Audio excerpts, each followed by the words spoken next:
ಎಲ್ಲರೂ ನಿಶ್ಶಬ್ದವಾಗಿರೋ ನನಗೆ ನಿಜ ಇಷ್ಟ ಇಲ್ಲ. ನನಗೆ ಶಬ್ದ ಅಂದರೆ ತುಂಬ ಇಷ್ಟ, ಅದರಲ್ಲೂ ನೀವು ಮಾಡೋ ಶಬ್ದ ಇಷ್ಟ. ಶುಭೋದಯ ಎಲ್ರಿಗೂ. ಇವಾಗ ನೋಡಿ ಒಳ್ಳೆ ಕಳೆ ಬಂತು ನಿಜವಾಗ್ಲೂ. ಕೆಲವೇ ಕ್ಷಣಗಳಲ್ಲಿ ವೇದಿಕೆನ ನಾವೆಲ್ಲರೂ ಒಟ್ಟಿಗೆ ಸೇರ್ತಾ ವೇದಿಕೆ ಮೇಲೆ ಸಾಕಷ್ಟು ಒಂದು ವಿಭಿನ್ನವಾದಂತಹ ವಿಶೇಷವಾದಂತಹ ಸಂಗತಿಗಳಿಗೆ ನಾವೆಲ್ಲರೂ ಸಾಕ್ಷಿ ಆಗ್ತೇವೆ. ಯಾಕೆಂದರೆ ಇದು 9ನೇ ರಾಜ್ಯ ಮಟ್ಟದ ಮಾನವ ಸಂಪನ್ಮೂಲ ವೃತ್ತಿನಿರತರ ಕನ್ನಡ ಸಮ್ಮೇಳನ 2025. ಎಲ್ಲರೂ ಬರ್ತಾ ಇದ್ದೀರಾ. ಆದಷ್ಟು ಬೇಗ ನೋಂದಣಿಯಾಗಿ ರಾತ್ರಿ ಕಾರ್ಯಕ್ರಮನ ನಾವು ಶುರು ಮಾಡ್ಬೋದು. ಅಲ್ಲಿವರೆಗೂ ನಾವು ಸ್ವಲ್ಪ ಹರಟೆ ಹೊಡೆಯೋಣವೇ? ಸಿದ್ಧರಿದ್ದೀರಾ ಎಲ್ಲರೂ? ಏನಿಲ್ಲ, ನಿಮ್ಮ ತಲೆಗೆ ಒಂದು ಸ್ವಲ್ಪ ಹುಳ ಬಿಡೋಣ ಅಂತ ಹೇಳಿ ನಾವೊಂದು ಹಾಡು ಹಾಡ್ತೀನಪ್ಪ. ಈ ಹಾಡು ಯಾವ ಹಾಡು ಅಂತ ಯಾರಾದರೂ ಊಹೆ ಮಾಡ್ತೀರಾ ನೋಡೋಣ. ಓಕೆನಾ ಸರ್? ನೀರು ಕೇಳಿದರೆ ಪಾನಕ ನೀಡುತ್ತಾರೆ ಇಲ್ಲಿ, ಸತ್ಯ ಹೇಳುವುದೇ ಕಾಯಕ ಎನ್ನುತ್ತಾರೆ ಇಲ್ಲಿ. ಹಾಡಿ. ಗಗನ ಗಾಳಿಯಲ್ಲಿ ಜಿಗಿದು ಜೀವಿಸಲಿ ಚೆಲುವ ಕನ್ನಡದ ಬಾವುಟ. ಹೇರುಕ್ಕಮ್ಮ ನಮ್ಮ ಹಾಡು. ಖಂಡಿತವಾಗ್ಲು ನಮ್ಮ ಭಾಷೆನೇ ಭಾಷೆ, ನಮ್ಮ ಊರೇ ಊರು. ಇದ್ರ ಮುಂದೆ ಬೇರೆ ಯಾವುದು ಇಲ್ಲ ಅಲ್ವಾ? ನಾವು ಯಾವಾಗ ನಮ್ಮ ಮಾತೃಭಾಷೆಯಲ್ಲಿ ಮಾತಾಡ್ತೀವಿ, ಯೋಚಿಸ್ತೀವಿ, ಆಲೋಚಿಸ್ತೀವಿ, ನಡೀತೀವಿ, ಮಲ್ಕೊಳ್ತೀವಿ, ಕೂರ್ತೀವಿ, ಆಹಾರವನ್ನು ಸೇವಿಸ್ತೀವಿ, ಮಾತೃಭಾಷೆಯಲ್ಲಿ ಪ್ರತಿಯೊಂದು ಕೆಲಸವನ್ನ ಮಾಡಿದಾಗ ಸ್ವರ್ಗಕ್ಕೆ 3 ಗೇಣು ಅಂತ ಹೇಳ್ತಾರಲ್ಲ, ಅದೇ ಥರ ಸಾಧನೆಗೆ 3 ಗೇಣು ಅಂತ ಹೇಳ್ಬೋದು. ಹೌದೋ ಇಲ್ವೋ? ಒಪ್ಕೊಳ್ತೀರಾ ತಾನೆ? ಎಲ್ಲರೂ ಒಟ್ಟಿಗೆ ಹೇಳಿ, ಸಿರಿಗನ್ನಡಂ ಗೆಲ್ಗೆ, ಸಿರಿಗನ್ನಡಂ ಬಾಳ್ಗೆ. ಎಷ್ಟು ಖುಷಿ ಆಗುತ್ತೆ ಕನ್ನಡ ಮಾತಾಡ್ತಾ ಇದ್ರೆ.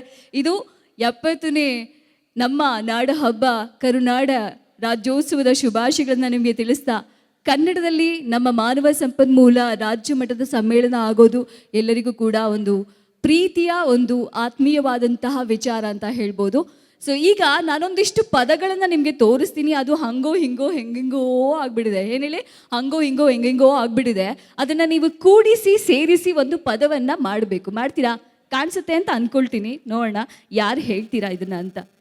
ಸೊ ಕಾಣಿಸ್ತಿದೆಯಾ? ಇಲ್ಲಿ ಒಂದಿಷ್ಟು ಪದಗಳಿದೆ. ಅರೆ ಕಿಲಾಡಿಗಳು ನೀವೆಲ್ಲ ಟಕ್ಕಂತ ಹೇಳ್ಬಿಡ್ರಿ, ಅದು ಖುಷಿ. ಈ ನೋಡ ಇದನ್ನ ಯಾರು ಊಹೆ ಮಾಡ್ತೀರಾ ಅಂತ ಹೇಳಿ. ಕಾಣಿಸುತ್ತಾ? ನೀವು ಮತ್ತೆ ಹೇಳಂಗಿಲ್ಲಪ್ಪ, ನೀವು ಸ್ವಲ್ಪ ಮಾತಾಡಿ, ಎಲ್ಲ ಅವರೇ ಹೇಳ್ತಾ ಇದ್ದಾರೆ. ಸೂಪರ್, ಸಖತ್ತು. ಬೆಳಗ್ಗೆ ತಲೆಗೆ ಸ್ವಲ್ಪ ಕೆಲಸ ಕೊಡಿ. ನಾನೇನು ಹೇಳ್ದೆ? ಹೇಳಂಗಿಲ್ಲ ಅಂತ ಹೇಳ್ದೆ. ಕೈ ಕಟ್ ಬಾಯ್ ಮುಚ್. ಇಲ್ಲಿ ಗೊತ್ತಾಯ್ತಾ? ಸಖತ್, ಪ್ರಗತಿ ಪಥದತ್ತ. ಇಲ್ಲ, ಕ್ವಶನ್ ಪೇಪರ್ ನಾನು ಲೀಕ್ ಮಾಡಿಲ್ಲ. ಮೊದಲೇ ಓದ್ಕೊಂಡ್ ಬಂದ್ಬಿಟ್ಟಿದ್ದಾರೆ ಎಲ್ಲರೂ. ಹೌದಾ? ಕನ್ನಡ ಪದಗಳೇ ಹಂಗ. ಇದನ್ನ ಯಾರು ಹೇಳ್ತೀರಾ ನೋಡೋಣ. ಸತ್ಯಮೇವ ಜಯತೆ. ಸಖತ್. ಇನ್ನೊಂದಿದೆ, ಇನ್ನ 2 ಇದೆ. ಓಕೆ, ನೋಡೋಣ. ಕಾಣಿಸ್ತಿದ್ಯಾ ಹಿಂದೆ ಕೂತಿರೋರ್ಗೆ? ಜೋರಾಗಿ ಹೇಳ್ಬೇಕು. ಸಖತ್. ನಾಡ ಹಬ್ಬ ಕನ್ನಡ ರಾಜ್ಯೋತ್ಸವದ ಶುಭಾಶಯಗಳು ಮತ್ತೊಮ್ಮೆ. ಇದನ್ನ ಯಾರು ಹೇಳ್ತಾರೆ ಅವ್ರಿಗೆ ನನ್ನ ಕಡೆಯಿಂದ ಒಂದು ವಿಶೇಷವಾದ ಉಡುಗೊರೆ ಕೊಡ್ತೀನಿ. ಯಾವುದು ಏನು ಅಂತ ಆಮೇಲೆ ಕೇಳ್ಬೇಕಾಯ್ತಾ? ನೋಡ, ಇದನ್ನ ಯಾರು ಹೇಳ್ತೀರಾ?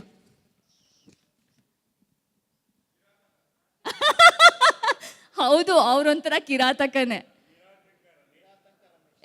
ಸಖತ್ ಸರ್. ಉಡುಗೊರೆ ಆಮೇಲೆ ಸರ್, ಸದ್ಯಕ್ಕೆ ಫ್ಲೈಯಿಂಗ್ ಕಿಸ್. ನಿರಾತಂಕ ರಮೇಶ್.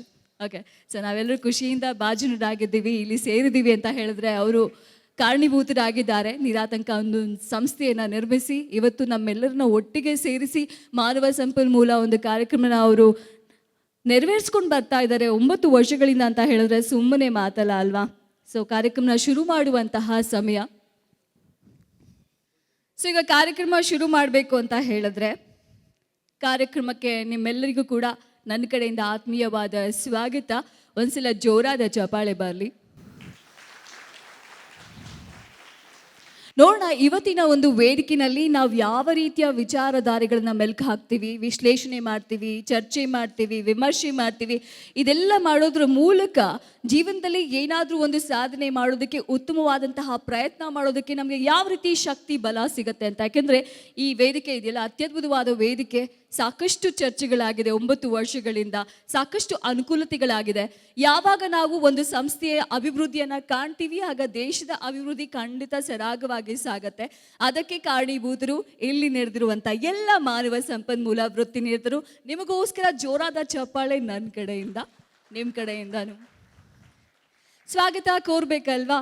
ಸೊ ಸ್ವಾಗತ ಕೋರೋದಕ್ಕೆ ಈ ವೇದಿಕೆ ನಾನು ಬರ್ಮಾಡ್ಕೊಳ್ಳೋಕ್ಕೆ ಇಷ್ಟಪಡೋದು ಆ ವ್ಯಕ್ತಿಯನ್ನು, ಬರೀ ವ್ಯಕ್ತಿ ಅಂತ ಹೇಳಿದ್ರೆ ತಪ್ಪಾಗುತ್ತೆ, ಸಾಮಾಜಿಕ ಕಾರ್ಯಗಳಲ್ಲಿ ಅಸಾಧಾರಣವಾದಂತಹ ಬದ್ಧತೆಯನ್ನು ಹೊಂದಿರುವಂಥ ಅಸಾಮಾನ್ಯ ವ್ಯಕ್ತಿಯವರು. 2004ರಲ್ಲಿ ಬೆಂಗಳೂರು ವಿಶ್ವವಿದ್ಯಾಲಯದಲ್ಲಿ ತಮ್ಮ MSW ಪದವಿಯನ್ನು ಪಡ್ಕೊಂಡು ನಿರಾತಂಕ ಒಂದು ಸಂಸ್ಥೆಯನ್ನು ಕೂಡ ಮಾಡ್ತಾರೆ. 20 ವರ್ಷಗಳಿಂದ ಮಾನವ ಸಂಪನ್ಮೂಲ ಕ್ಷೇತ್ರಕ್ಕೆ ಇವರು ಸಲ್ಲಿಸಿರುವಂತಹ ಒಂದು ಸೇವೆ ಗಣನೀಯವಾದುದು. ನಿರುತ ಪಬ್ಲಿಕೇಶನ್ ಕೂಡ ಶುರು ಮಾಡ್ತಾರೆ. ಬಹುಶಃ ಭಾರತದಲ್ಲಿ ಇದೊಂದೇ ಸಂಸ್ಥೆ, ಇದೊಂದೇ ಒಂದು ಕಂಪನಿ ಅಂತ ಅನಿಸುತ್ತೆ, 1 ದಶಕಕ್ಕೂ ಕಡಿಮೆ ಅವಧಿಯಲ್ಲಿ ಅತಿ ಹೆಚ್ಚಿನ ಅಂದರೆ 25ಕ್ಕೂ ಹೆಚ್ಚಿನ ಪುಸ್ತಕಗಳನ್ನು ಕನ್ನಡ ಮತ್ತು ಆಂಗ್ಲ ಭಾಷೆಗಳಲ್ಲಿ ಪ್ರಕಟಣೆ ಮಾಡಿರೋದು. ಹೊಡೆರೆ ಜೋರಾದ ಚಪ್ಪಾಳೆ. ಇವರು ಮಾಡಿರುವಂತಹ ಸಮಾಜ ಕಾರ್ಯಗಳನ್ನು ಗುರುತಿಸಿ ನಮ್ಮ ಭಾರತದ ಸಮಾಜ ಕಾರ್ಯಗಳ ರಾಷ್ಟ್ರೀಯ ಒಂದು ಯುವ ಘಟಕ ಏನಿದೆ, ಇವರಿಗೆ ಯುವ ಸಾಧಕರ ಪ್ರಶಸ್ತಿಯನ್ನು ಕೊಟ್ಟಿದೆ. ಹಾಗೆ ನ್ಯಾಷನಲ್ ಕಾಲೇಜಲ್ಲಿ ಇರಬೇಕಾದ್ರೆ ಸಮಾಜಶಾಸ್ತ್ರದಲ್ಲಿ ಇವರಿಗೆ ಇದ್ದಂತಹ ಒಂದು ಅಪಾರವಾದ ಪರಿಪೂರ್ಣತೆ ಏನಿದೆ ಅದನ್ನು ಗುರುತಿಸಿ ಇವರಿಗೆ ನಮ್ಮ ಮಾತೃಕುಡಿ ವೆಂಕಟಮ್ಮ ಸ್ಮಾರಕ ಪ್ರಶಸ್ತಿಯನ್ನು ಕೂಡ ಕೊಡ್ತಾರೆ. ಹೊಡಿರಿ ಚಪ್ಪಾಳೆ. ಒಂದೆರಡು ಪದಗಳು ಹೇಳೋದಕ್ಕೆ ಖಂಡಿತ ಸಾಧ್ಯವಿಲ್ಲ, ಯಾಕೆಂದರೆ ಅಷ್ಟು ಒಂದು ಅಮೋಘವಾದ ವ್ಯಕ್ತಿತ್ವ ಇವ್ರದ್ದು. ಅವರೇ ನಮ್ಮ ಶ್ರೀಯುತ ನಿರಾತಂಕ ರಮೇಶ್ ಅವರು. ಇವರು ಸಂಪಾದಕರಾಗಿ, ಲೇಖಕರಾಗಿ ಕೂಡ ತಮ್ಮದೇ ಆದಂಥ ಛಾಪನ್ನು ಮೂಡಿಸಿದ್ದಾರೆ. ಸಾಕಷ್ಟು ಪುಸ್ತಕಗಳ ಬಗ್ಗೆ ನಾವು ಮಾತಾಡ್ಬೋದು, ಲೀಡರ್ಸ್ ಟಾಕ್ ಆಗಿರ್ಬೋದು. ಎಲ್ಲರಂತಲ್ಲ ಇವರಿಗೆ ಒಪ್ಪುವಂಥ ಒಂದು ಅದು ಶೀರ್ಷಿಕೆ. ಸೊ ಎಲ್ಲರಂತಲ್ಲ ಇವರು ನಮ್ಮ ನಿರಾತಂಕ ರಮೇಶ್, ನಿರಾತಂಕ ಸಂಸ್ಥೆಯ ಸಂಸ್ಥಾಪಕರು, ಕಾರ್ಯದರ್ಶಿ, ನಿರುತ ಪಬ್ಲಿಕೇಶನ್. ಇವ್ರನ್ನ ವೇದಿಕೆ ಮೇಲೆ ಬರ್ಮಾಡ್ಕೊಳ್ಳೋಣ. ಸ್ವಾಗತ ಭಾಷಣಕ್ಕೋಸ್ಕರ ಜೋರಾದ ಚಪ್ಪಾಳೆ ಬರಲಿ.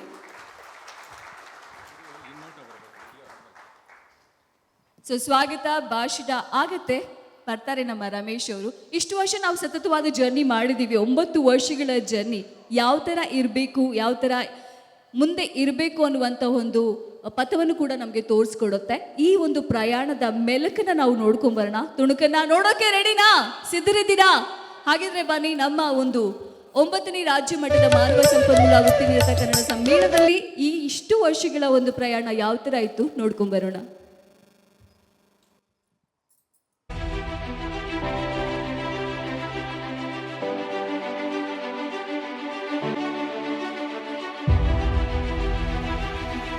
ರಾಜ್ಯ ಮಟ್ಟದ ಮಾನವ ಸಂಪನ್ಮೂಲ ಕನ್ನಡ ಸಮ್ಮೇಳನಕ್ಕೆ ನಾನು ಶುಭಾಶಯ ಕೋರ್ತೇನೆ. ಸುಮಾರು 44 ವರ್ಷಗಳಿಂದ ಇದೇ ಮಾನವ ಸಂಪನ್ಮೂಲ ಅಧಿಕಾರಿಗಳ ಜೊತೆಗೆ ಬೇಕಾದಷ್ಟು ಚರ್ಚೆಗಳನ್ನು ಮಾಡಿದ್ದೇನೆ. ಆದರೆ ಕನ್ನಡದಲ್ಲಿ ವ್ಯವಹರಿಸಿ, ಕನ್ನಡದಲ್ಲಿ ಮಾಡಿ, ಕೆಲಸಗಾರನಿಗೆ ಅರ್ಥವಾಗುವ ಭಾಷೆಯಲ್ಲಿ ಮಾಡಿದರೆ ಆ ಆತ್ಮೀಯತೆಯೇ ಬೇರೆ.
ಖಂಡಿತ ಅತ್ತ ಇತ್ತ ಸುತ್ತ ಮುತ್ತ ಎಲ್ಲರ ಚಿತ್ತ ನಮ್ಮ 9ನೇ ರಾಜ್ಯ ಮಟ್ಟದ ಮಾನವ ಸಂಪನ್ಮೂಲ ಸಮ್ಮೇಳನದತ್ತ. ಆ ರೀತಿಯಾಗಿ ನಾವೆಲ್ಲರೂ ಒಟ್ಟಿಗೆ ಸೇರಿ ಚರ್ಚೆಯನ್ನು ಮಾಡ್ತಾ ಇದ್ದೀವಿ, ವಿಚಾರಧಾರೆಯನ್ನು ಹಂಚ್ತಾ ಇದ್ದೀವಿ.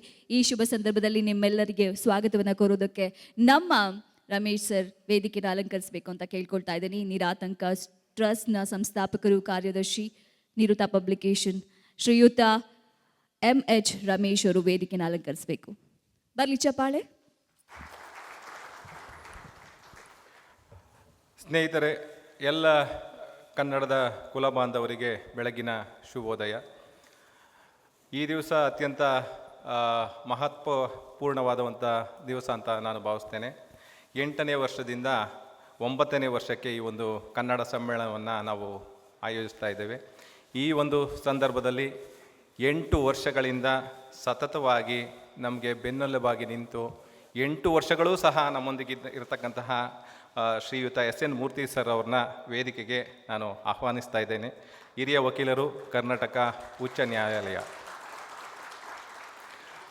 ಮೂರ್ತಿ ಸರ್ ನಮಗೆ 8 ವರ್ಷಗಳಿಂದನೂ ಸಹ ನಮ್ಮ ಈ ಒಂದು ಕಾರ್ಯಕ್ರಮಕ್ಕೆ ಅತ್ಯಂತ ಪ್ರೀತಿ, ವಿಶ್ವಾಸ, ಅದೇ ರೀತಿ ಒಂದು ಚಿಕ್ಕ ತುಣುಕನ್ನು ಹೇಳಬೇಕು ಅಂತಂದರೆ, ಹಲವಾರು MNC ಕಂಪ್ನಿಗಳು ಅವರ ಆಫೀಸ್ಗೆ ಭೇಟಿ ಕೊಟ್ಟಿರ್ತಾರೆ. ನಾವು ಕಳೆದ ವರ್ಷ ಹೋಗಿದ್ದೋ, ಖುಷಿ ಆಗಿದ್ದೇನು ಅಂತಂದರೆ 4-5 ಕಂಪ್ನಿಗಳು ಅವ್ರನ್ನ ಭೇಟಿ ಮಾಡೋದಕ್ಕೆ ಅಂತ ಕಾಯ್ತಿದ್ರು.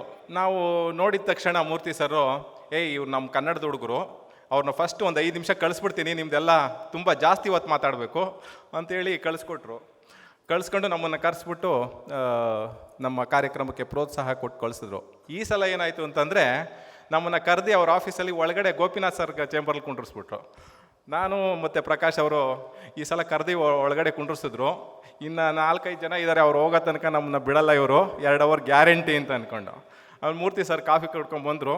ನಮ್ಮ ವಾಯ್ಸ್ ಕೇಳಿದ ತಕ್ಷಣ ಗೋಪಿನಾಥ್ ಸರ್ ಮತ್ತು ಮೂರ್ತಿ ಸರ್ ಅವರು, ಇಲ್ಲ ಇವ್ರನ್ನ ಕಳಿಸ್ಕೊಟ್ಬಿಡ್ತೀವಿ ಅಂತ ಹೇಳಿ ಕರೆದು ನಮ್ಮನ್ನು ಕಳಿಸಿದ್ರು ಒಂದು 5-10 ನಿಮಿಷದಲ್ಲಿ.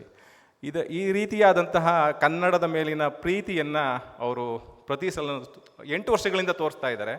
ಮತ್ತು ಕೆಲವೊಂದು ಸಲ ಏನು ಹೇಳ್ತಾರೆ ಅಂತಂದರೆ, ನೀವು ಯಾವಾಗಲೂ ನನ್ನೇ ಯಾಕಪ್ಪ ಕರೀತಾರೆ ಅಂತಾರೆ, ಬಟ್ ಆಡಿಯನ್ಸ್ ಏನು ಮಾಡ್ತಾರೆ, ಮೂರ್ತಿ ಸರ್ ಬರಲೇಬೇಕು ಅಂತಾರೆ. ಹಾಗಾಗಿ ಮೂರ್ತಿ ಸರ್ನ ನಾವು ಯಾವಾಗಲೂ ತುಂಬ ಪ್ರೀತಿಯಿಂದ ಕರಿತಾ ಇದ್ದೀವಿ. ಅವರಿಗೆ ಒಂದು ಹೂಕುಂಡವನ್ನು ಕೊಡೋದ್ರ ಮುಖಾಂತರ ಈ ಒಂದು ಕಾರ್ಯಕ್ರಮಕ್ಕೆ ನಾವು ಸ್ವಾಗತವನ್ನು ಬಯಸ್ತಾ ಇದ್ದೀವಿ.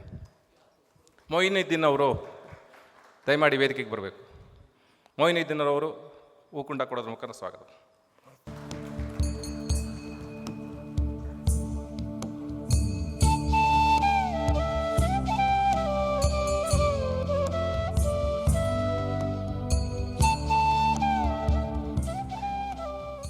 ಅದೇ ರೀತಿಯಾಗಿ ಇಂದು ಪ್ರೊಫೆಸರ್ TV ರಾವ್ರವರು, ಮುಖ್ಯಸ್ಥರು TVRLS ಮತ್ತು ಮಾಜಿ ಪ್ರಾಧ್ಯಾಪಕರು IIM, ಇವರು ಸಹ 2-3 ವರ್ಷಗಳಿಂದ ನಾನು ಭೇಟಿಯಾಗಿದ್ದೆ.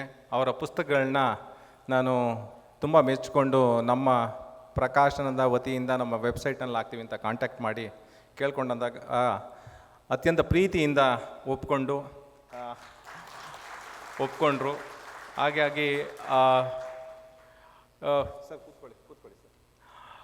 ಸೊ ಈ ಒಂದು ನಮ್ಮ ಕಾರ್ಯಕ್ರಮದ ಬಗ್ಗೆ ಹೇಳಿದಾಗ, ಹೌದಾ ಈ ರೀತಿ ಕಾರ್ಯಕ್ರಮ ಇದೆ, ನಾವು ಏನಾದರೂ ಸ್ವಲ್ಪ ಕನ್ನಡ ನನಗೆ ಕಷ್ಟ ಆಗುತ್ತೆ ಅಂತಂದರು. ಸರ್, ಕನ್ನಡ ಕಷ್ಟ ಆಗುತ್ತೆ ಅಂತಂದರೂ ಸಹ ಪರವಾಗಿಲ್ಲ, ನಿಮ್ಮ ಒಂದು HR ಫ್ರೆಟರ್ನಿಟಿಗೆ ಕೊಟ್ಟಿರ್ತಕ್ಕಂತಹ ಕೊಡುಗೆ ಏನಿದೆಯಲ್ಲ, ಅದು ಖಂಡಿತವಾಗ್ಲೂ ನಮ್ಮ ಕನ್ನಡಿಗರಿಗೆ ಬೇಕು ಅಂತ ಹೇಳಿ ಕರೆದಾಗ ಅತ್ಯಂತ ಪ್ರೀತಿಯಿಂದ ಒಪ್ಕೊಂಡು ಇವತ್ತು ನಮ್ಮ ಜೊತೆಗಿದ್ದಾರೆ. ಹಾಗಾಗಿ ಇವರಿಗೆ ನಾನು ನಮ್ಮೆಲ್ಲರ ಪರವಾಗಿ ಒಂದು ಹೂಕುಂಡವನ್ನು ಕೊಡೋದ್ರ ಮುಖಾಂತರ ಶ್ರೀಯುತ ರವಿ ಸತ್ಯಕುಮಾರ್ ಅವರಿಗೆ ಸ್ವಾಗತವನ್ನು ಕೋರಬೇಕು ಅಂತ ಹೇಳಿ ನಾನು ಬಯಸ್ತಾ ಇದ್ದೀನಿ.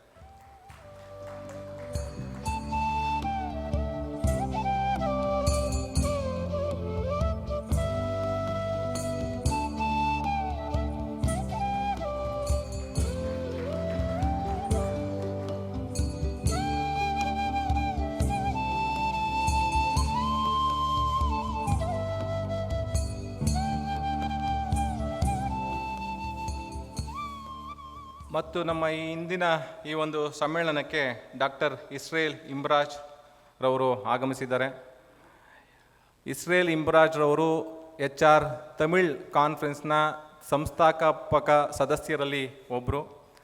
ಕಳೆದ ಅವರ HR ತಮಿಳ್ ಕಾನ್ಫರೆನ್ಸು 10 ವರ್ಷಗಳನ್ನು ಪೂರೈಕೆ ಮಾಡಿ ಅವರು ನಮ್ಮ ಒಂದು ಕನ್ನಡ ಸಮ್ಮೇಳನ 9 ವರ್ಷ ಆಗ್ತಾ ಇದೆ.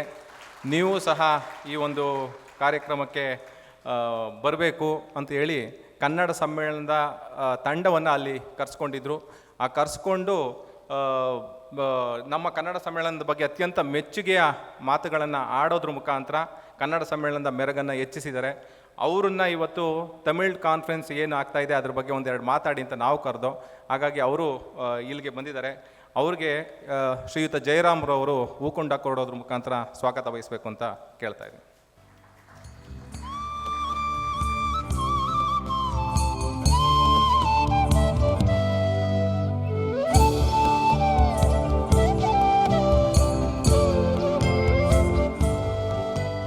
ಶ್ರೀಮತಿ ವಿಜಯಲಕ್ಷ್ಮಿ ಶಿಬರೂರ್ರವರು, ಮುಖ್ಯ ಸಂಪಾದಕರು ವಿಜಯ ಟೈಮ್ಸ್, ಅಧ್ಯಕ್ಷರು ಸೃಷ್ಟಿ ಮೀಡಿಯಾ ಅಕಾಡೆಮಿ. ಇವರು ಅತ್ಯಂತ ಪ್ರಾಮಾಣಿಕವಾಗಿ, ದಿಟ್ಟ, ನಿರಂತರ, ನೇರವಾಗಿ ತಮ್ಮ ಯೂಟ್ಯೂಬ್ ಚಾನಲ್ ಮುಖಾಂತರ ಮೀಡಿಯಾದಲ್ಲಿ ಸಾಮಾಜಿಕ ಸ್ವಾಸ್ಥ್ಯವನ್ನು ಕಾಪಾಡೋದ್ರ ಮುಖಾಂತರ ಹಾಗೂ ಎಲ್ಲರ ಮೆಚ್ಚುಗೆಗೆ ಪಾತ್ರರಾಗಿದ್ದಾರೆ. ಮತ್ತು ಹಲವಾರು ರಾಜಕಾರಣಿಗಳು ಇವರ ಒಂದು ಯೂಟ್ಯೂಬ್ ಚಾನಲ್ಗೆ ನಾವು 1 ಕೋಟಿ ಕೊಡ್ತೀವಿ, 2 ಕೋಟಿ ಕೊಡ್ತೀವಿ, ನೀವು ನಮಗೆ ನಮ್ಮನ್ನು ಸ್ವಲ್ಪ ಇದು ಮಾಡಿ ಅಂತಂದಾಗೂ ಸಹ ಅವರು ಯಾವ ಒಂದು ಕರೆಗೂ ಒಪ್ಕೊಳ್ದೇ ಒಂದು ನಿಷ್ಪಕ್ಷಪಾತವಾದಂತಹ ಒಂದು ವರದಿಗಾರಿಕೆಯನ್ನು ಕೊಡ್ತಾ ಇದ್ದಾರೆ. ಸೊ ಹಾಗಾಗಿ ಅವರ ಆ ಒಂದು ಕೊಡುಗೆಯನ್ನು ಮೆಚ್ಚಿ ನಾವು ಇವತ್ತು ಅವ್ರನ್ನ ಇಲ್ಲಿ ಕರೆದಿದ್ದೇವೆ. ಶ್ರೀಮತಿ ರೂಪಾರವರು ಬಂದು ಅವರಿಗೆ ಹೂಗುಚ್ಛ ಕೊಡೋದ್ರ ಮುಖಾಂತರ ಸ್ವಾಗತವನ್ನು ಬಯಸಬೇಕು ಅಂತ ಕೇಳ್ಕೊಳ್ತಾರೆ.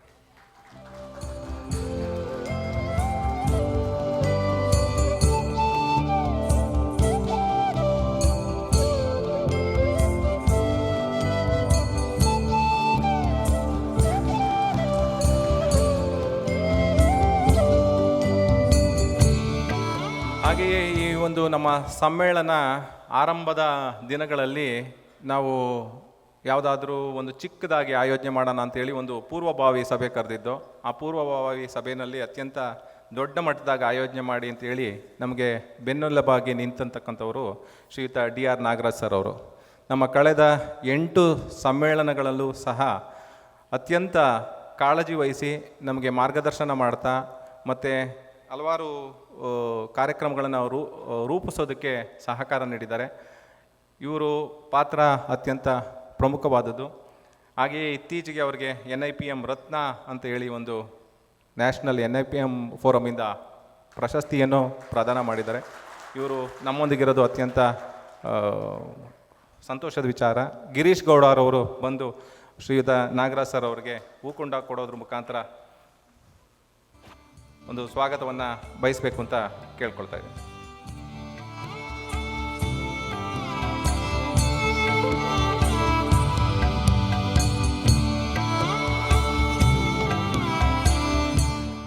ವೇದಿಕೆಗೆ ಈಗ ನಿಜವಾದ ಕಳೆ ಬಂದಿದೆ.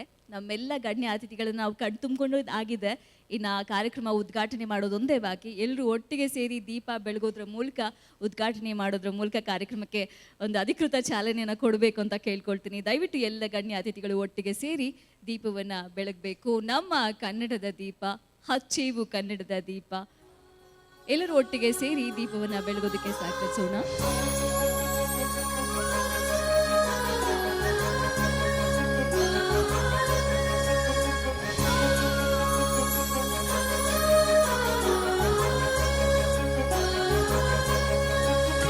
ಹಚ್ಚೇವು ಕನ್ನಡದ ದೀಪ, ಹಚ್ಚೇವು ಕನ್ನಡದ ದೀಪ, ಕರುನಾಡ ದೀಪ, ಸಿರಿನುಡಿಯ ದೀಪ, ಒಲವೆತ್ತಿ ತೋರುವ ದೀಪ. ಹಚ್ಚೇವು ಕನ್ನಡದ ದೀಪ, ಹಚ್ಚೇವು ಕನ್ನಡದ ದೀಪ.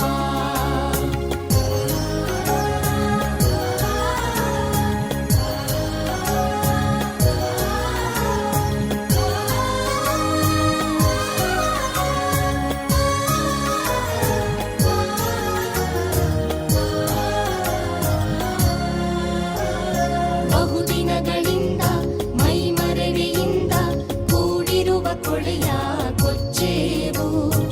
ಎಲ್ಲೆಲ್ಲಿ ಕನ್ನಡದ ಕಂಪು ಸೂಸಲು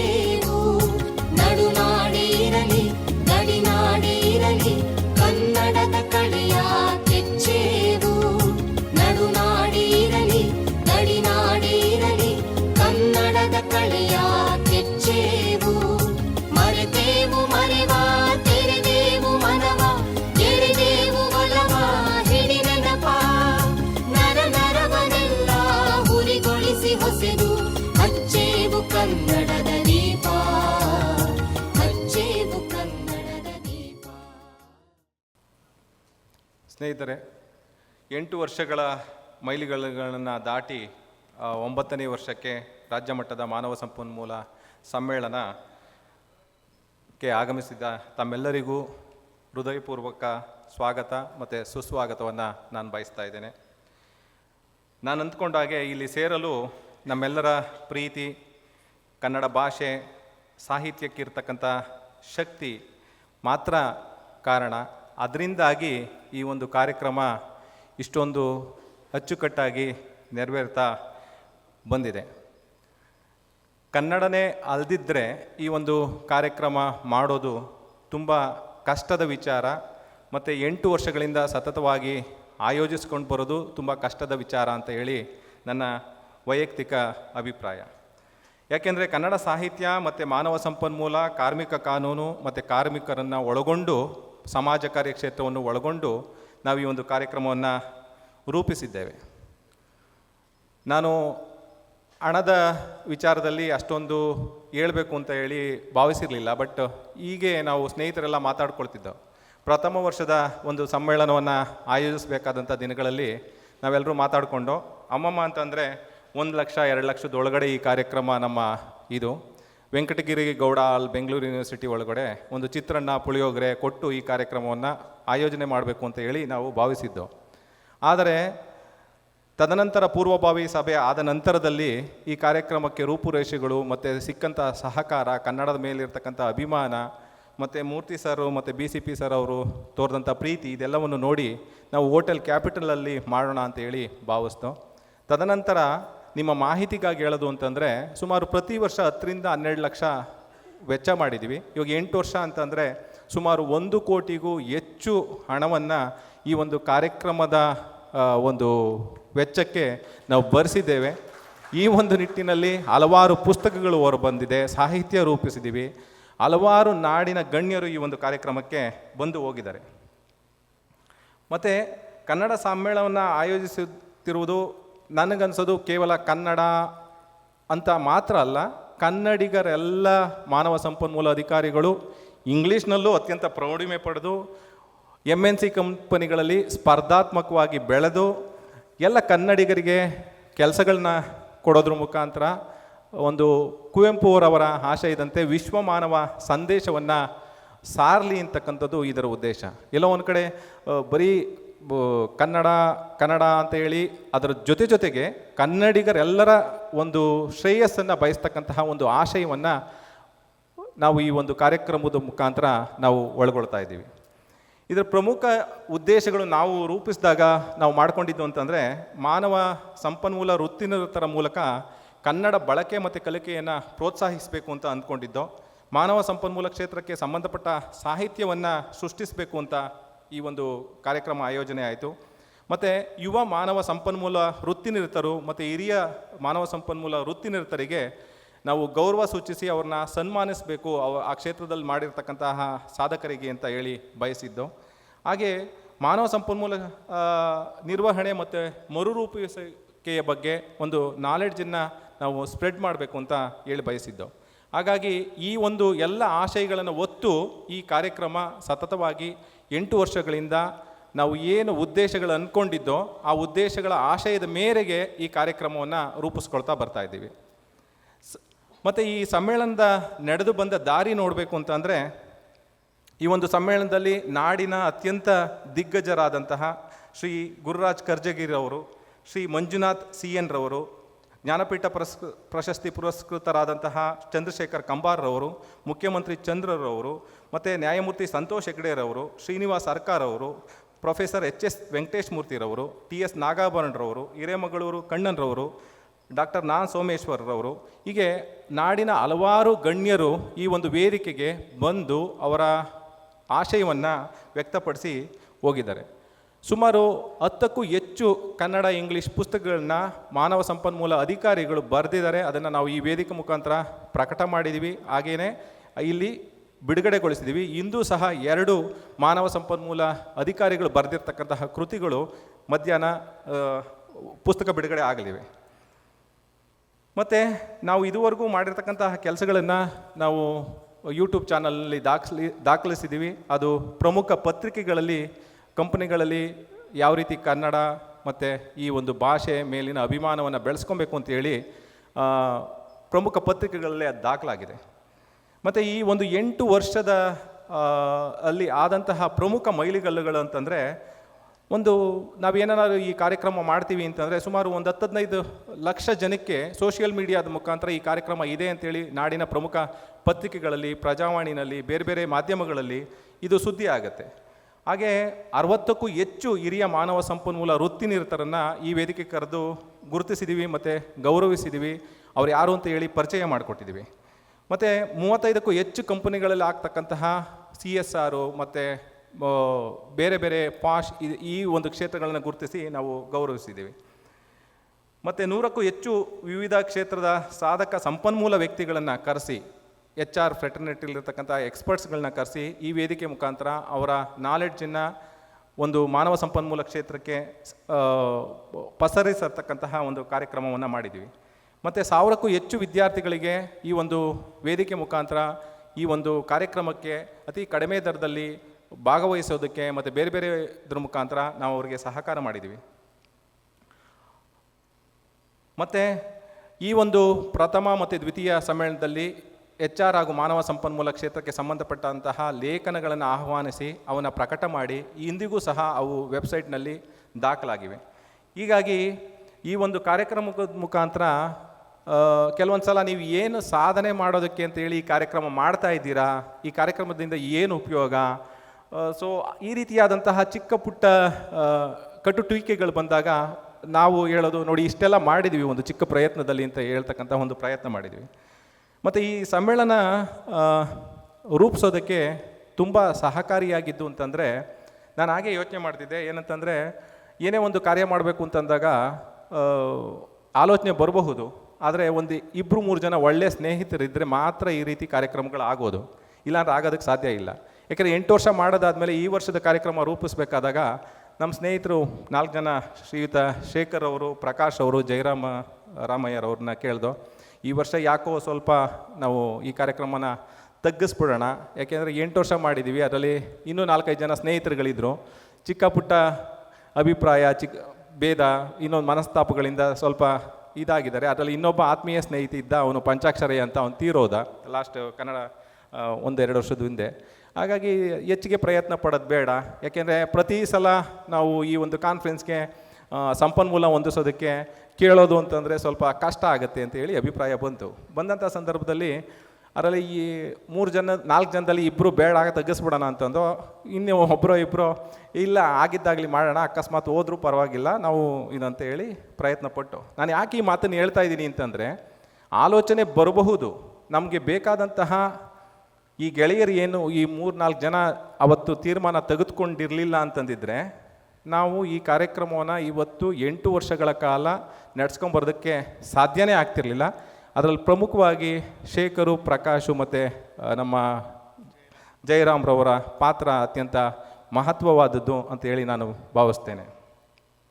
ಮತ್ತು ಈ ತಂಡದಲ್ಲಿ ಸಕ್ರಿಯವಾಗಿ ನಮಗೆ ಅತ್ಯಂತ ಪ್ರಾಮಾಣಿಕವಾಗಿ ನಮ್ಮ ಜೊತೆ ನಿಂತಿರ್ತಕ್ಕಂಥವ್ರು ಅಂತಂದರೆ ಶ್ರೀಯುತ ಗೋಪಿನಾಥ್ರವರು, ಹಾಗೆ GP ನಾಯಕ್ರವರು, ಮತ್ತು ರವಿ ಸತ್ಯಕುಮಾರ್ ಅವರು, ಮೊಯಿನುದ್ದೀನ್ರವರು, ಮತ್ತು ಡಾಕ್ಟರ್ CR ಗೋಪಾಲ್ ಅಂತೇಳಿ ನಮ್ಮ ಮೆಂಟರು, ಮತ್ತು ವಸಂತ್ ಕಮಿಲಾರವರು, ಇವರೆಲ್ಲರೂ ಜೊತೆಗೆ ಶ್ರೀಯುತ ಪುರುಷೋತ್ತಮ್ರವರು, ಇವರೆಲ್ಲರೂ ಸಹ ನಮಗೆ ಸಹಕಾರ ನೀಡಿದ್ರಿಂದ ಈ ಒಂದು ಕಾರ್ಯ ಮಾಡೋದಕ್ಕಾಯಿತು ಅಂತ ಹೇಳಿ ನಾನು ಭಾವಿಸ್ತೇನೆ. ಅದೇ ರೀತಿ NIPM ಕರ್ನಾಟಕ ಚಾಪ್ಟರ್ ಮತ್ತು KEA, ಬೂಸ್ವಾ, NHRD ಇವರೆಲ್ಲರೂ ಸಹ ನಮಗೆ ಸಹಕಾರ ನೀಡಿದ್ದಾರೆ.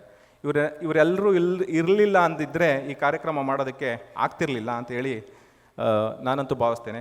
ಕೊನೆಯದಾಗಿ ದೇಣಿಗೆ ನೀಡಿ ನಾವು ಇಷ್ಟೆಲ್ಲ ಮಾಡ್ತಾ ಇದ್ದಾಗ ಈ ಬಾರಿಯಂತೂ ನಾವು ನಮ್ಮ ತಂಡದ ವತಿಯಿಂದ ನಾವು 4 ಜನ ಯಾರಿದ್ದೀವಿ, ಯಾರನ್ನೂ ಸಹ ನೀವು ದೇಣಿಗೆ ಕೊಡಿ ಅಂತ ಕೇಳಲಿಲ್ಲ, ಅದೇನೋ ಗೊತ್ತಿಲ್ಲ. ಬಟ್ ನಾವು ಹೋಗೋದಕ್ಕಿಂತ ಮುಂಚಿತವಾಗಿಯೇ ಶ್ರೀ BCP ಸರ್ ಅವರು ಇರ್ಬೋದು, SN ಮೂರ್ತಿ ಸರ್ ಅವರು ಇರ್ಬೋದು, ಅವರು ನಮಗೆ ಕಾರ್ಯಕ್ರಮಕ್ಕೆ ದೇಣಿಗೆನ ಬರೆದಿಟ್ಟಿದ್ರು, ನಾವು ಹೋಗಿ ಕಲೆಕ್ಟ್ ಮಾಡ್ಕೊಂಬಂದು ಅಷ್ಟೇ.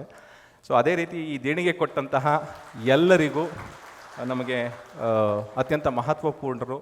ಹಾಗಾಗಿ ಅವ್ರಿಗೆ ನಾನು ಈಗ ನಮ್ಮೆಲ್ಲರ ಪರವಾಗಿ ಅಭಿನಂದನೆ ಸಲ್ಲಿಸ್ತಾ ಇದ್ದೇವೆ.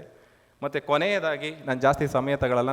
ನಮ್ಮ ಸ್ನೇಹಿತರೊಬ್ಬರು ಹೇಳಿದ್ರು ಏನಂತಂದ್ರೆ, ನೀನು ಹೋಗಿ ಮಾತಾಡಬೇಡ, ನಾವು ಮಾಡಿರೋ ಕಾರ್ಯಕ್ರಮ ಏನು ಅಂತ ಹೇಳಿ ಅದೇ ಮಾತಾಡುತ್ತೆ, ನೀನು ಹೋಗಿ ಮಾತಾಡೋದ್ರಿಂದ ಏನು ಪ್ರಯೋಜನ, 8 ವರ್ಷದಿಂದ ಅದನ್ನೇ ಮಾತಾಡ್ತಾ ಇದೆಯಾ ಅಂತ ಹೇಳಿ ನಮ್ಮ ತಂಡದ ಸದಸ್ಯರೊಬ್ಬರು ಮಾಹಿತಿ ಕೊಟ್ಬಿಟ್ಟಿದ್ದಾರೆ. ಹಾಗಾಗಿ ಅವ್ರ ಮಾತನ್ನು ಮೀರಿ ಮಾತಾಡ್ತಾ ಇದ್ದೀನಿ. 10ನೇ ವರ್ಷದ ಒಂದು ಕಾರ್ಯಕ್ರಮ. ಇಲ್ಲಿ ಇಸ್ರೇಲ್ ಇಮ್ರಾಜ್ರವರು ಇದ್ದಾರೆ. ಅವರು HR ತಮಿಳ್ ಕಾನ್ಫರೆನ್ಸನ್ನು ಒಂದು ರೆಸಾರ್ಟಲ್ಲಿ ಮಾಡಿ ಕೇಳಿದೆ ನಾನು, 10 ವರ್ಷದಿಂದ ರೆಸಾರ್ಟಲ್ಲಿ ಮಾಡ್ತಾರಂತೆ, 2 ವರ್ಷ ಮಾಡ್ತಾರಂತೆ, ಅಲ್ಲ 2 ದಿವಸ.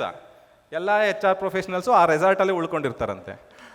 ಸೊ ಹಾಗಾಗಿ ಈ ಸಲ ನನ್ನನ್ನು ಕರೆದಾಗೂ ನಾನು ಕೇಳಿದೆ ಎಷ್ಟು ಜನ ರಿಜಿಸ್ಟ್ರೇಷನ್ ಅಂತ. ಸರ್ 450ರಿಂದ 500 ಜನ ಆಗಿದ್ದಾರೆ, 200 ರಿಜಿಸ್ಟ್ರ್ ಆಗ್ತಾ ಇದ್ದಾರೆ, ಬಟ್ ಅವ್ರಿಗೆ ಜಾಗ ಇಲ್ಲ ಆ ರೆಸಾರ್ಟಲ್ಲಿ ಅಂತ ಅಂದರು. ಹಾಗಾಗಿ 10ನೇ ವರ್ಷದನ್ನು ನಾವು ಜನವರಿಯಿಂದನೇ ನೋಡೋಣ.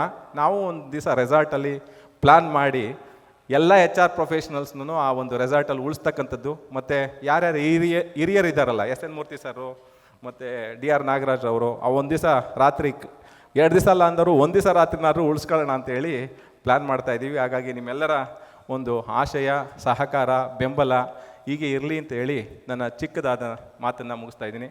ಎಲ್ರಿಗೂ ವಂದನೆಗಳು, ನಮಸ್ಕಾರ.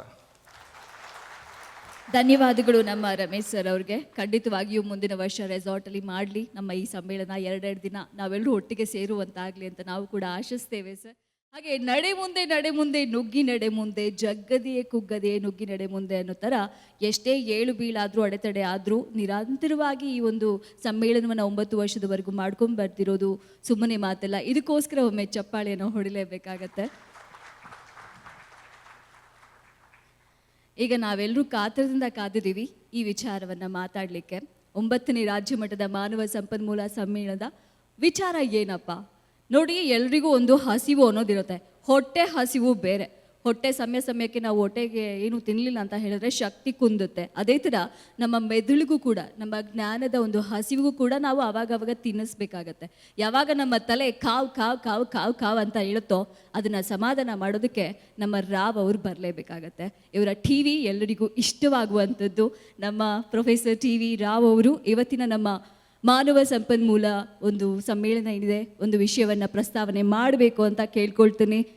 ನಿಮ್ಮೆಲ್ಲರ ನೆಚ್ಚಿನ TV ರಾವ್ ಅವರು ದಯವಿಟ್ಟು ಬನ್ನಿ ಸರ್. ಈ ಹೊತ್ತಿನ ಒಂದು ವಿಷಯದ ಬಗ್ಗೆ ಪ್ರಸ್ತಾವನೆ ನಿಮ್ಮಿಂದ ನಾವು ಕೇಳಬೇಕು ಅಂತ ಕಾತರದಿಂದ ಕಾದಿದ್ದೀವಿ. ಎಲ್ಲರಿಗೆ ನಮಸ್ಕಾರ.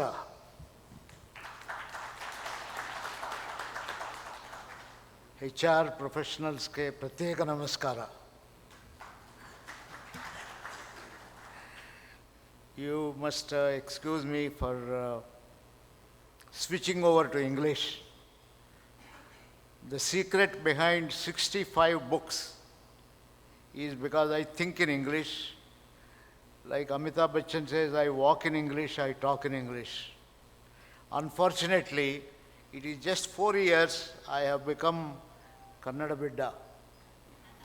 And I live in a colony where everyone speaks all other languages and very few Kannada.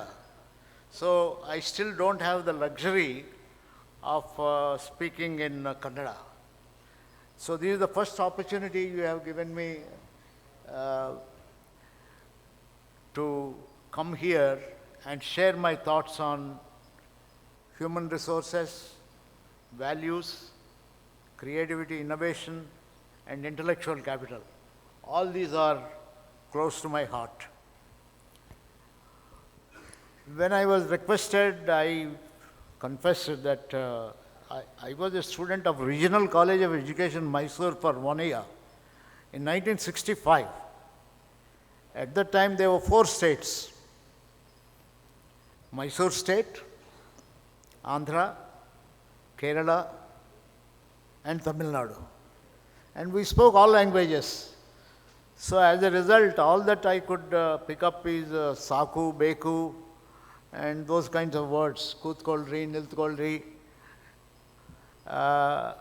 little bit of Kannada. After that, I happened to go to Osmania, where largely Urdu was spoken. Then to Delhi, I picked up Hindi and I started talking in Hindi. Then in IIM Ahmedabad, there is no need to speak even Gujarati. So 40 years I stayed, I have not picked up Gujarati. The positive side of it is I wrote 65 books. The negative side of it is everyone in my family speaks, writes, understands Gujarati, but I still have to ask them for translation. I think Kannada is going to be my living in Bangalore. I came here for COVID time. Both my daughters are here. One of my daughters speaks very fluently Kannada. She used to work in 108. Another daughter used to work in Titan. Now she manages our company, TV Rao Learning Systems. In our own company, we have a mix, but largely Kannadigas. And then I went and I have my colleague Shashank sitting there. I wrote my talk. I normally don't prepare. I speak from heart. But for this, I thought I must prepare because I have to integrate values with artificial intelligence and intellectual capital, creativity, and things like that. So I tried hard with Shashank. Shashank is sitting there to get a few Kannada words.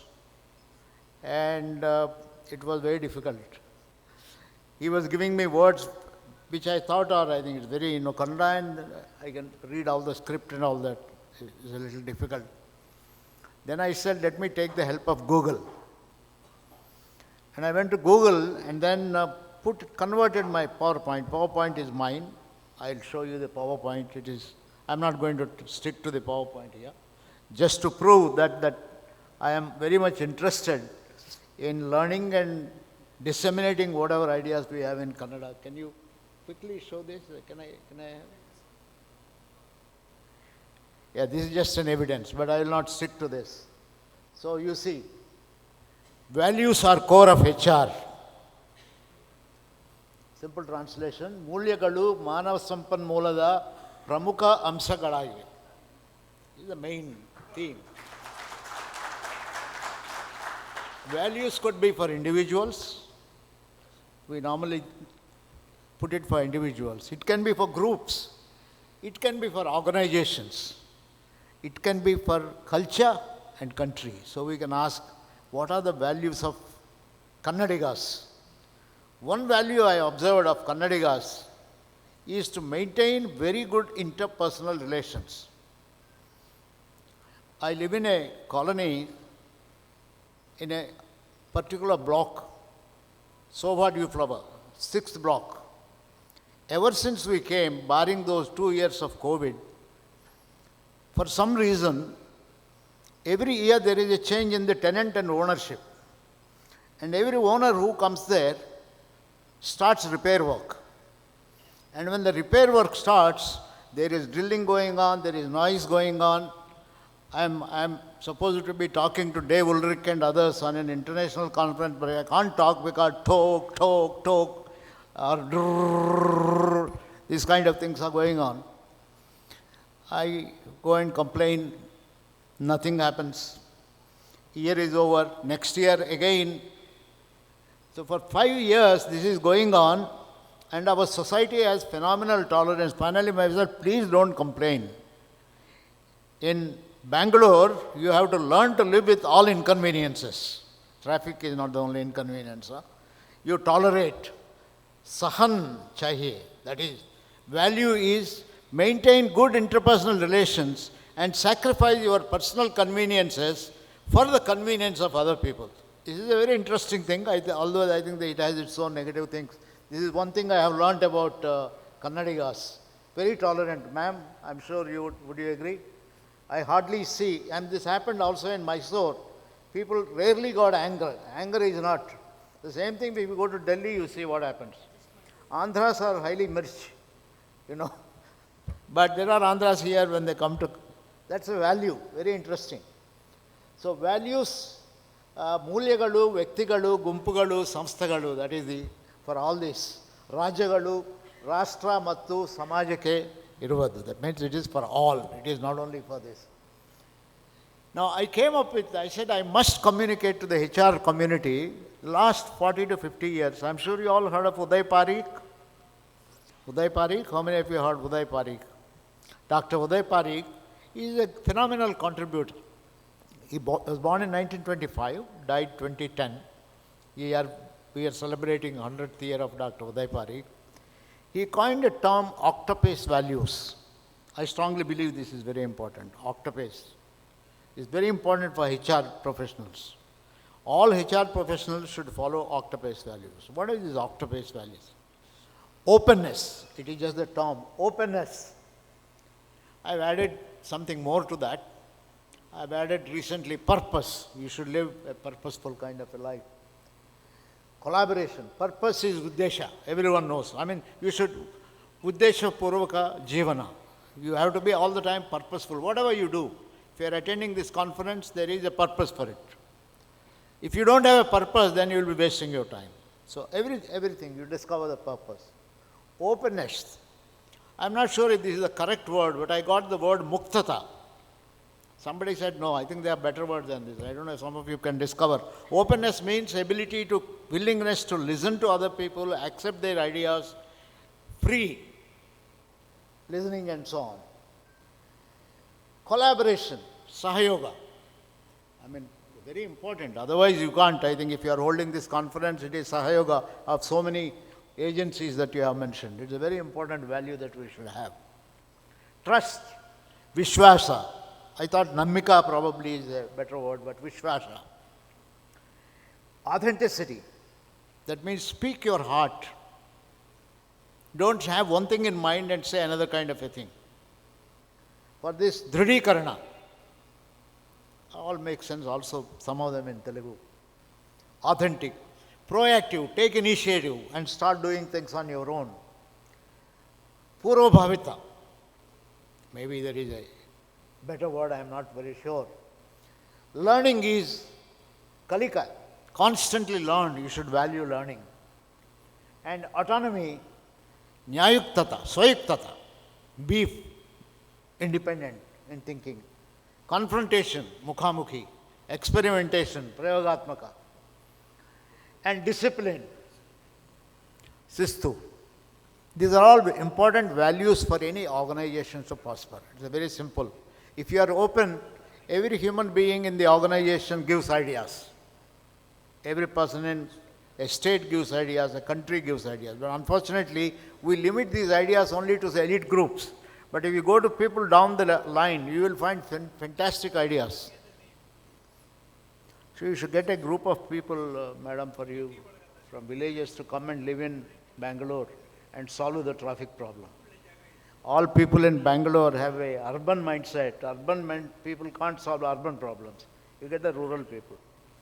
And have some bullock carts and stop all cars, send cars to rural area. It can be interesting kind of thing. So always you need to think differently in terms of... So when an organization has openness, collaboration, and everyone is trusted, Mahatma Gandhi talked of trust as a very important thing. In fact, these all have economic implications. We have discovered organizations, there is research indicates, those who follow octopus values, those organizations produce a lot more. I think that may be true for Karnataka as a state. If you are able to do whatever you have been able to do, I think you have some of these values. And these are the values which are making Karnataka stand out as a outstanding. I think you have such cultural diversity, you have such a wonderful kind of things in the state. So I think this is, to a large extent, I think we need to promote this very vehemently.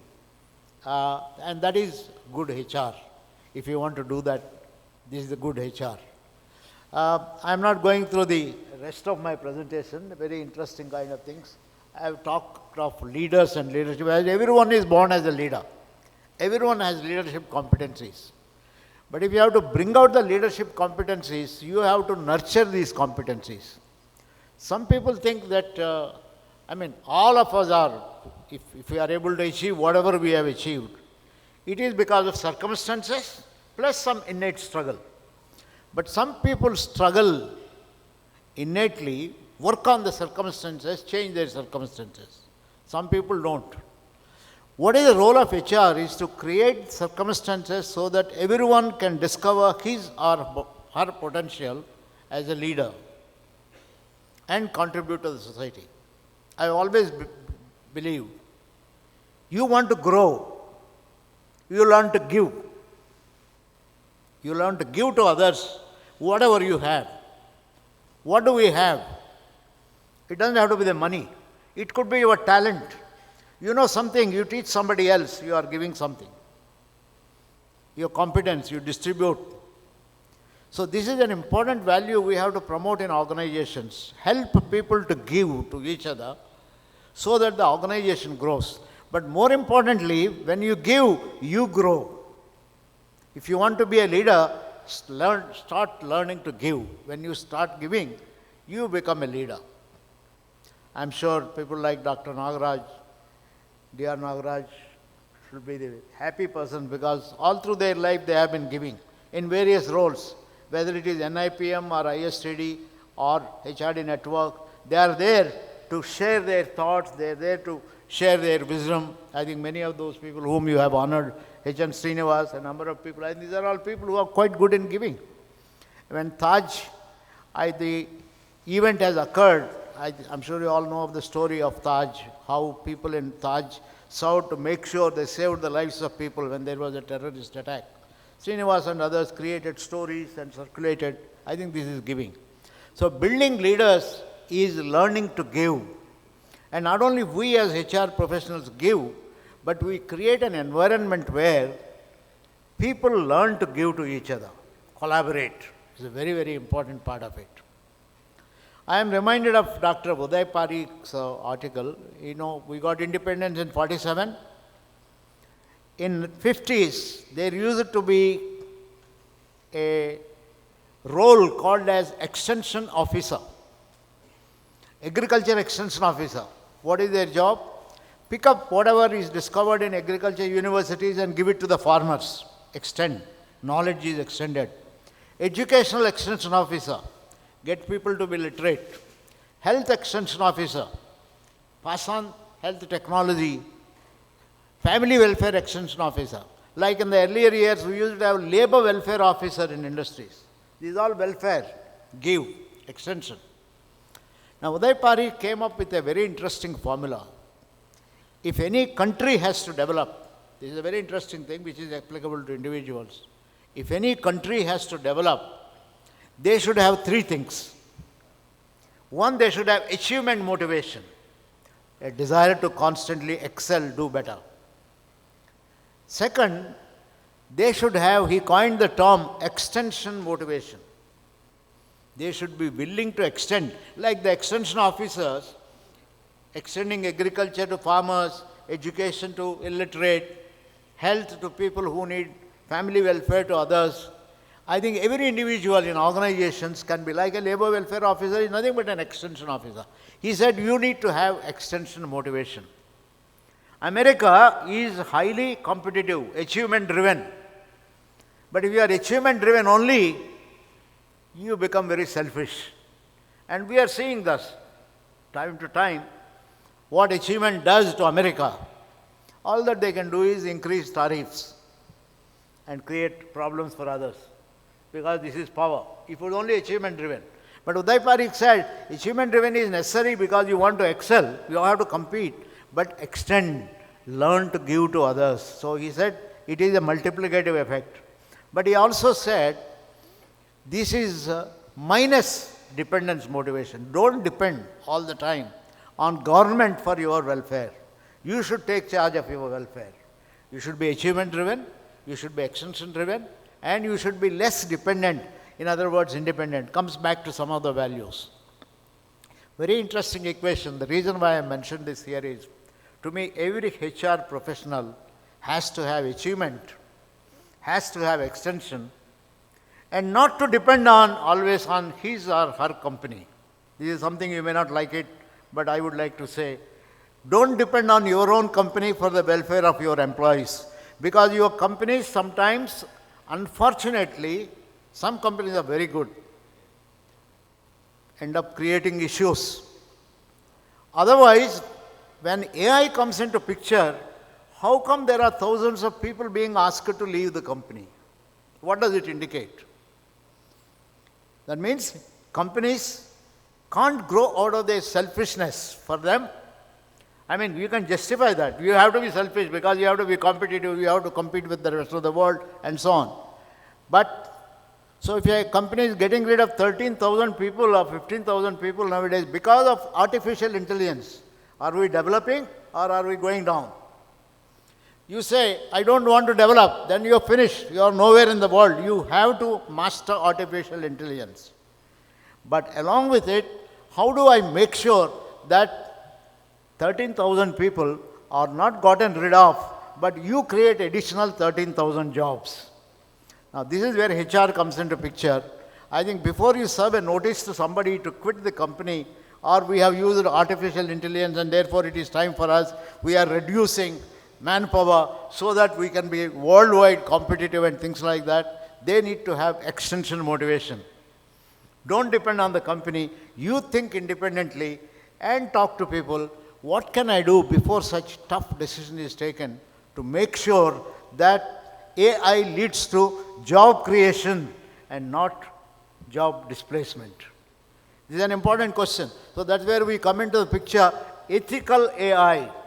It is one thing to speak on the conference, it is another thing to implement it. Who will implement it?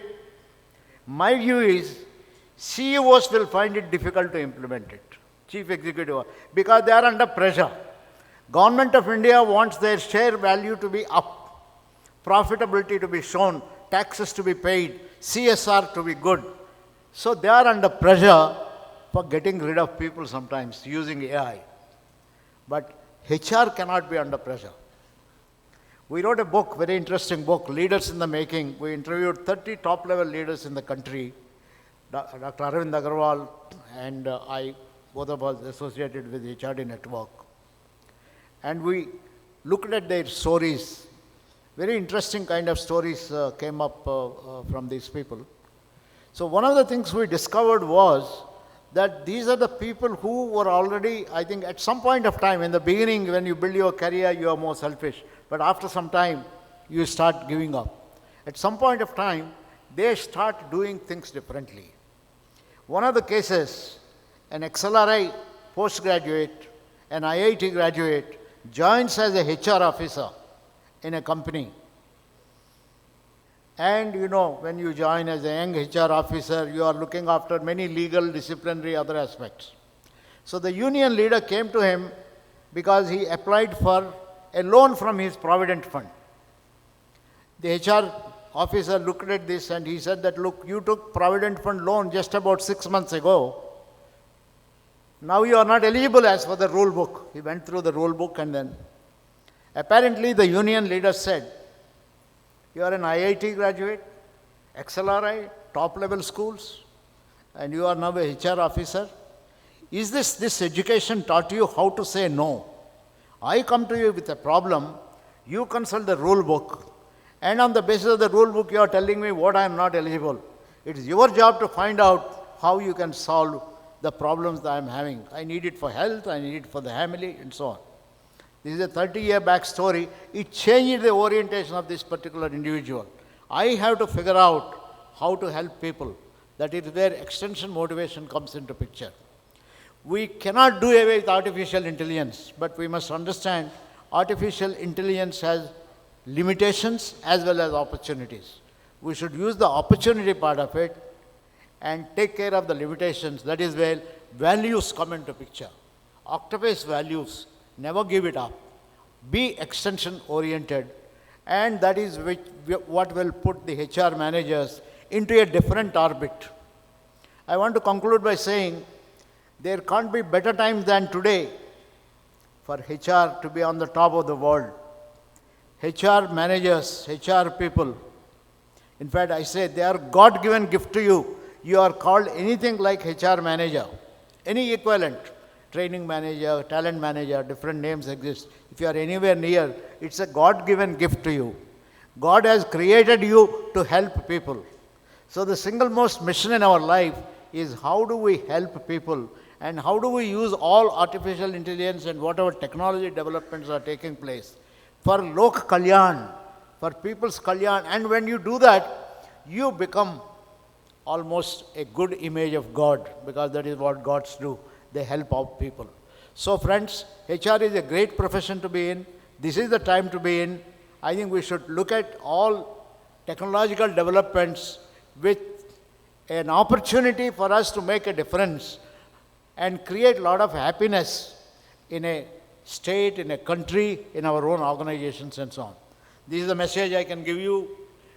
Thank you for listening to me. I have PPT in which I have mentioned all this. Any of you are interested, you will get also the Kannada version of this PPT. I'll quickly go over. I talked of extension motivation. I think the Vistarana Prerana, that is the term that is given by somebody. Then I talked of achievement, affiliation motivation, and the Poctopus values. And at the end of it, I have also said it is important for everyone to be his own mother or father of HRD. Sometimes people call Uday Parikh, me and all of us as father of HRD, and so I said, nonsense. I don't have any child with that name, so don't call me father of HRD. You are your father. You are your own father of your HRD. Every person should take care of his or her HRD, and HR's job is to make everyone realize this. These are some of the things I have mentioned here. You can get this copy from them. If you are interested, if you want to recapitulate, rethink about whatever I am saying. I want to wish you all the best in creating great Manav Kalyan across not only Karnataka state but all over the world. I think people from Karnataka should be known as global HR managers. This is my wish. Thank you very much, and thank you for giving me. ಧನ್ಯವಾದಗಳು ನಮ್ಮ T V Rao sir ಅವ್ರಿಗೆ. ನಿಜವಾಗ್ಲೂ ಮಾನವ ಸಂಪನ್ಮೂಲ ವೃತ್ತಿ ನಿರತರು ಭಗವಂತನ ಉಡುಗೊರೆ ಅಂತಲೇ ಹೇಳಿದ್ರು. ಗಾಡ್ ಗಿಫ್ಟ್ HR ಪ್ರತಿಯೊಬ್ಬರು ಕೂಡ ಅದೇ ರೀತಿಯ ಒಂದು ಕೆಲಸವನ್ನು ನಿರ್ವಹಿಸ್ತಾರೆ. ಎಲ್ಲರಲ್ಲೂ ಕೂಡ ನಾಯಕತ್ವ ಗುಣ ಇರುತ್ತೆ ಪ್ರತಿಯೊಬ್ಬರಲ್ಲೂ ಕೂಡ. ಆದರೆ ಇವತ್ತಿನ ಸ್ಪರ್ಧಾತ್ಮಕ ಯುಗದಲ್ಲಿ ನಾವು ಅದರಲ್ಲಿ ನೈಪುಣ್ಯತೆ ಹೊಂದಿದ್ರೆ ಮಾತ್ರ ಮತ್ತೊಂದು ಹಂತಕ್ಕೆ ತಲುಪೋದು ಸಾಧ್ಯ ಅಂತ ಹೇಳಿದ್ರು. ಹಾಗೆ ಆಕ್ಟೋಪೇಸ್ ವ್ಯಾಲ್ಯೂಸ್ ಏನು ಹೇಳಿದ್ರು, ದಯವಿಟ್ಟು ಎಲ್ಲರೂ ಇದನ್ನು ಅಳವಡಿಸ್ಕೊಳ್ಳೋ ಒಂದು ನಿಟ್ಟಿನಲ್ಲಿ ಮುಂದೆ ಸಾಗೋಣ ಅಂತ ಹೇಳ್ತಾ ಮತ್ತೊಮ್ಮೆ thank you so much for sharing your wonderful thoughts with us. Thank you. ಈಗ ನಾವು ಕಾತ್ರದಿಂದ ಕಾದಿರುವಂತಹ ವಿಚಾರಧಾರೆಯನ್ನು ಮಂಡಿಸುವ ಆ ವ್ಯಕ್ತಿ ಅವ್ರು ಮಾತಾಡ್ತಾ ಇದ್ರೆ ಸೊಗಸಾಗಿರುತ್ತೆ. ಇವರು ವಾದವನ್ನು ಮಂಡಿಸುವಂತಹ ಶೈಲಿ ಇದೆಯಲ್ಲ, ನಿಖರವಾಗಿರುತ್ತೆ, ಅಚಲವಾಗಿರುತ್ತೆ ಮತ್ತು ಪ್ರಭಾವಶಾಲಿಯಾಗಿರುತ್ತೆ. ಎಂತಹ ಕ್ಲಿಷ್ಟಕರವಾದಂತಹ ಕಠಿಣವಾದ ಪ್ರಕರಣಗಳೇ ಇರಲಿ, ನೀರು ಕುಡಿದಷ್ಟು ಸುಲಭವಾಗಿ ಮತ್ತು ಯಶಸ್ವಿಯಾಗಿ ನಿಭಾಯಿಸಬಲ್ಲುವಂತಹ ಕಲೆ ಇವರಿಗೆ ಕರಗತ ಅಂತ ಹೇಳ್ಬೋದು. ಪ್ರಾಮಾಣಿಕತೆ, ನೀತಿಗೆ ಮತ್ತೊಂದು ಹೆಸರು ಇವರೇ ಅಂತ ಹೇಳ್ಬೋದು. ಇವರ ಕಾನೂನು ಜ್ಞಾನಕ್ಕೆ ಇವರೇ ಸರಿಸಾಟಿಯಪ್ಪ. ನಿಜವಾಗ್ಲೂ ಇವರು ನಮ್ಮ ಜೊತೆ ಇದ್ರೆ ಅದೇ ಒಂದು ರೀತಿ ಬಲ ಇದ್ದಂಗೆ. ಇವರು ಮತ್ತಾರೂ ಅಲ್ಲ, ನಿಮ್ಮೆಲ್ಲರ ನೆಚ್ಚಿನ ಹಿರಿಯ ವಕೀಲರು, ಕರ್ನಾಟಕ ಉಚ್ಚ ನ್ಯಾಯಾಲಯ ಮೂರ್ತಿ ಅವರು. ಇವರ ಒಂದು ಮಾತುಗಳನ್ನ ಕೇಳೋದಕ್ಕೆ ಕಾತರದಿಂದ ಕಾದಿದ್ದೀವಿ. ದಯವಿಟ್ಟು ಬನ್ನಿ ಸರ್, ನಮ್ಮ ಇವತ್ತಿನ ಮಾನವ ಸಂಪನ್ಮೂಲ ಸಮ್ಮೇಳನದಲ್ಲಿ ನಿಮ್ಮ ವಿಚಾರಧಾರೆ ನಮಗೋಸ್ಕರ. ಯಾವುದಾದ್ರು ಸ್ಪೀಕರು ಮಾತಾಡೋಕ್ಕೆ ಮುಂಚೆ ಅವ್ರನ್ನ ಇಂಟ್ರಡ್ಯೂಸ್ ಮಾಡೋರು, ದಿಸ್ ಬ್ಯೂಟಿಫುಲ್ ಲೇಡಿ, ಅವ್ರನ್ನ ಏರಿಸ್ಬಿಟ್ರೆ ಅವ್ರನ್ನ ಎಷ್ಟು ಕಷ್ಟಕ್ಕೆ ಸಿಕ್ಕಾಕಿಸ್ಬೋದು ಅಂತ ನೋಡ್ತಾರೆ. ಸೊ ಯಾರು ಹೊಗಳ್ತಾರೆ ಅಂತ ನಾವು ಮೇಲಕ್ಕೆ ಹೋಗಬಾರ್ದು. I am thankful to you for so many good words that you have spoken, and thankful to Mr. Ramesh also for all the good things he has spoken about me.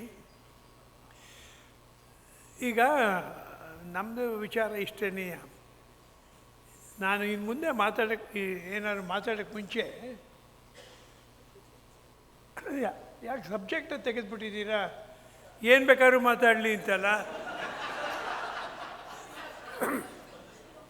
ಆ subject ಹಾಕ್ರಪ್ಪ, ಮಾನವ ಸಂಪನ್ಮೂಲ ವೃತ್ತಿನಿರತರ ಕನ್ನಡ ಸಮ್ಮೇಳನ. Okay, ನಾನು I am A Born ಕನ್ನಡಿಗ, ತುಮಕೂರು ಡಿಸ್ಟ್ರಿಕ್ಟ್ನವನು.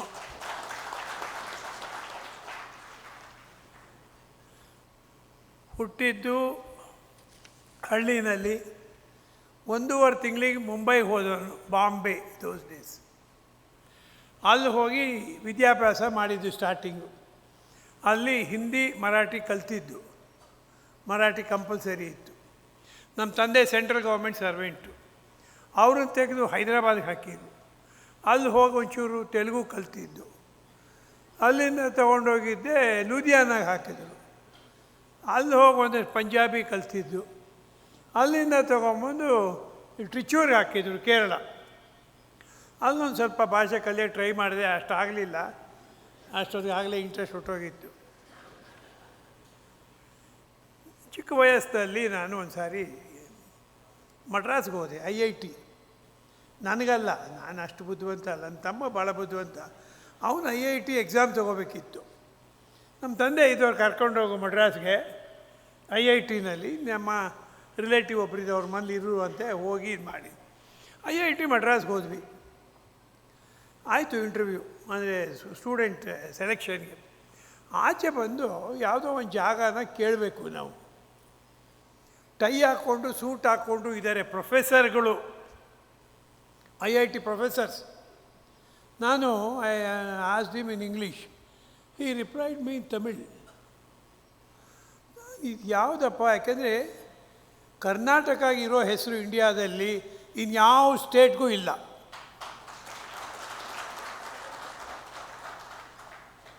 ಇವತ್ತು ಈ ಪ್ರೋಗ್ರಾಮ್ಗೆ ನೋಡಿ, ಇವರು invite ಮಾಡಿದ್ದೀರ, ಅವ್ರು ಇಂಗ್ಲೀಷಲ್ಲಿ ಮಾತಾಡಿದರು. ಅಂದರೆ ಎಷ್ಟು ಉದಾರ ಮನಸ್ಸು ನಮ್ಮದು. ನಮ್ಗೆ ನಾನು ಮಯ್ಯ ಹೋಟೆಲ್ಗೆ ಹೋಗಿ ಕಾಫಿ ಕುಡಿಯೋಕ್ಕೆ ಹೋಗ್ತೀನಿ 4th ಬ್ಲಾಕಲ್ಲಿ. ಇವಾಗ ಅದು ಪಕ್ಕದಲ್ಲಿ ಇನ್ನೊಂದು ಹೋಟ್ಲು ಬಂದಿದೆ. ಅಲ್ಲಿ ಹೋದರೆ ನನಗೆ ಡೌಟು, ಇದೇನು ಈ ಹೋಟ್ಲು ಕನ್ನಡಿಗರದ್ದ, ನಾವು ಕನ್ನಡ ನಾಡಲ್ಲಿದ್ದೀವ ಅಥವಾ ಹೈದರಾಬಾದಲ್ಲಿದ್ದೀವ ಅಂತ. ಎಲ್ಲ ತೆಲುಗು ಮಾತಾಡ್ತಾರೆ ಎಲ್ಲರೂ. ಲ್ಯಾಂಡ್ ಮಾಫಿಯಾ ಅಂತೆ, ಆದಂತೆ ರಿಯಲ್ ಎಸ್ಟೇಟ್ ಅಂತೆ. ಇಲ್ಲಿ ಬಂದರೆ ನಾವು ಕನ್ನಡ ಮಾತಾಡೋದು. ಅವನು ಕೊನೆಗೆ ಕಾಫಿ ಹಾಕ್ಕೊಂಡು ಕನ್ನಡ ಬರುತ್ತಾ ಅಂತ ಕೇಳಿದ್ವಿ. ಅಷ್ಟು ಡೌಟು. ಕೋಲಾರಿಗೆ ಹೋದರೆ ಅಲ್ಲಿ ಇನ್ನೊಂದು ಥರ ಡೌಟು, ಬಳ್ಳಾರಿಗೆ ಹೋದರೆ ಒಂಥರ ಡೌಟು, ಬೆಳಗಾವಿ ಹೋದರೆ ಒಂಥರ ಡೌಟು. ಅಷ್ಟಾದರೂ ನಾವು we have tolerated all people. ಎಲ್ಲೂ ಯಾರೂ ಬಂದು ತೊಂದರೆ ತಗೊಂಡಿಲ್ಲ. ನಮ್ಮ ಉದಾಹರಣೆ ಮನಸ್ಸು ಏನು ಅಂದರೆ, ಯಾರು ಹಿಂದೀಲಿ ಕೇಳಿದರೆ ನಾವು ಹಿಂದೀಲಿ ಉತ್ತರ ಕೊಡ್ತೀವಿ, ಇಂಗ್ಲೀಷಲ್ಲಿ ಕೇಳಿದರೆ ಇಂಗ್ಲೀಷಲ್ಲಿ ಕೊಡ್ತೀವಿ, ಕನ್ನಡದಲ್ಲಿ ಕೇಳಿದರೆ ಕನ್ನಡದಲ್ಲಿ ಕೊಡ್ತೀವಿ. ಯಾರೋ ದೊಡ್ಡ ವ್ಯಕ್ತಿ ಹೇಳಿರು, ಇನ್ಮೇಲೆ ಬಿಟ್ಬಿಡಿ ನೋಡಿ, ತಮಿಳ್ನಾಡಿನಲ್ಲಿ ತಮಿಳಲ್ಲೇ ಮಾತಾಡೋದು, ನೀವು ತಮಿಳಲ್ಲೇ ಉತ್ತರ ಕೊಡಬೇಕು. ಬೇರೆ ಸ್ಟೇಟ್ಗೆ ಹೋದ್ರೆ ಅವ್ರು ಏನು ಭಾಷೆ ಹೇಳ್ತಾರೆ, ನೀವು ಕನ್ನಡದಲ್ಲಿ ಹೇಳಿ ಅಂತ. That is not our culture, that is not in our blood. We feel strongly about this country and we feel whole country is one. ಎಲ್ಲರೂ ಇದ್ದಾರೆ ಬೆಂಗಳೂರಿನಲ್ಲಿ. ಮೊದಲು ನಾವು ಹುಡುಗರಾಗಿದ್ದಾಗ ಬೀದಿನಲ್ಲಿ ಹೋಗ್ತಾ ಇದ್ದರೆ 4 ಜನ ಕನ್ನಡ ಮಾತಾಡಿ 4 ಜನ ತಮಿಳ್ ಮಾತಾಡೋರು ಸಿಗೋರು.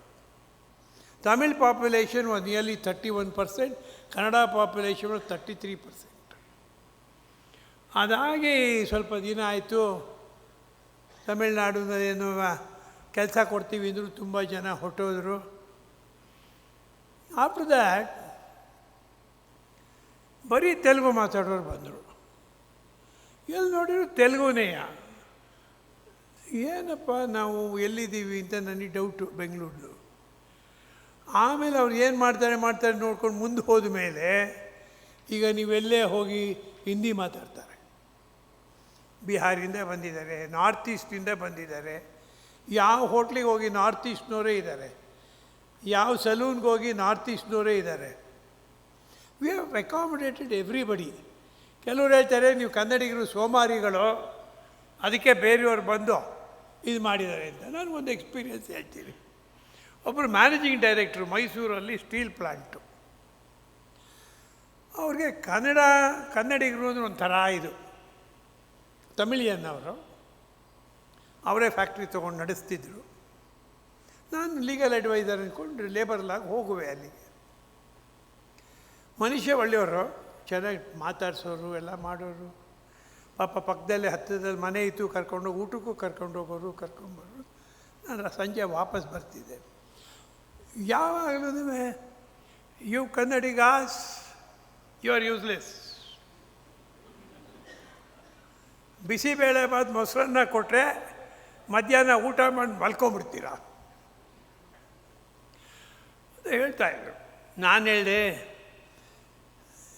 ನಾವೇನಾದ್ರೂ ನಿಮ್ಮ ಥರನೇ ಜೋರಾಗಿದ್ದರೆ ಆ ಸೀಟಲ್ಲಿ ಒಬ್ಬ ಕನ್ನಡಿಗ ಕೂತಿರ್ತಿದ್ದ, ನೀವು ಕೂತಿರ್ತಿರ್ಲಿಲ್ಲ ಅಂತ.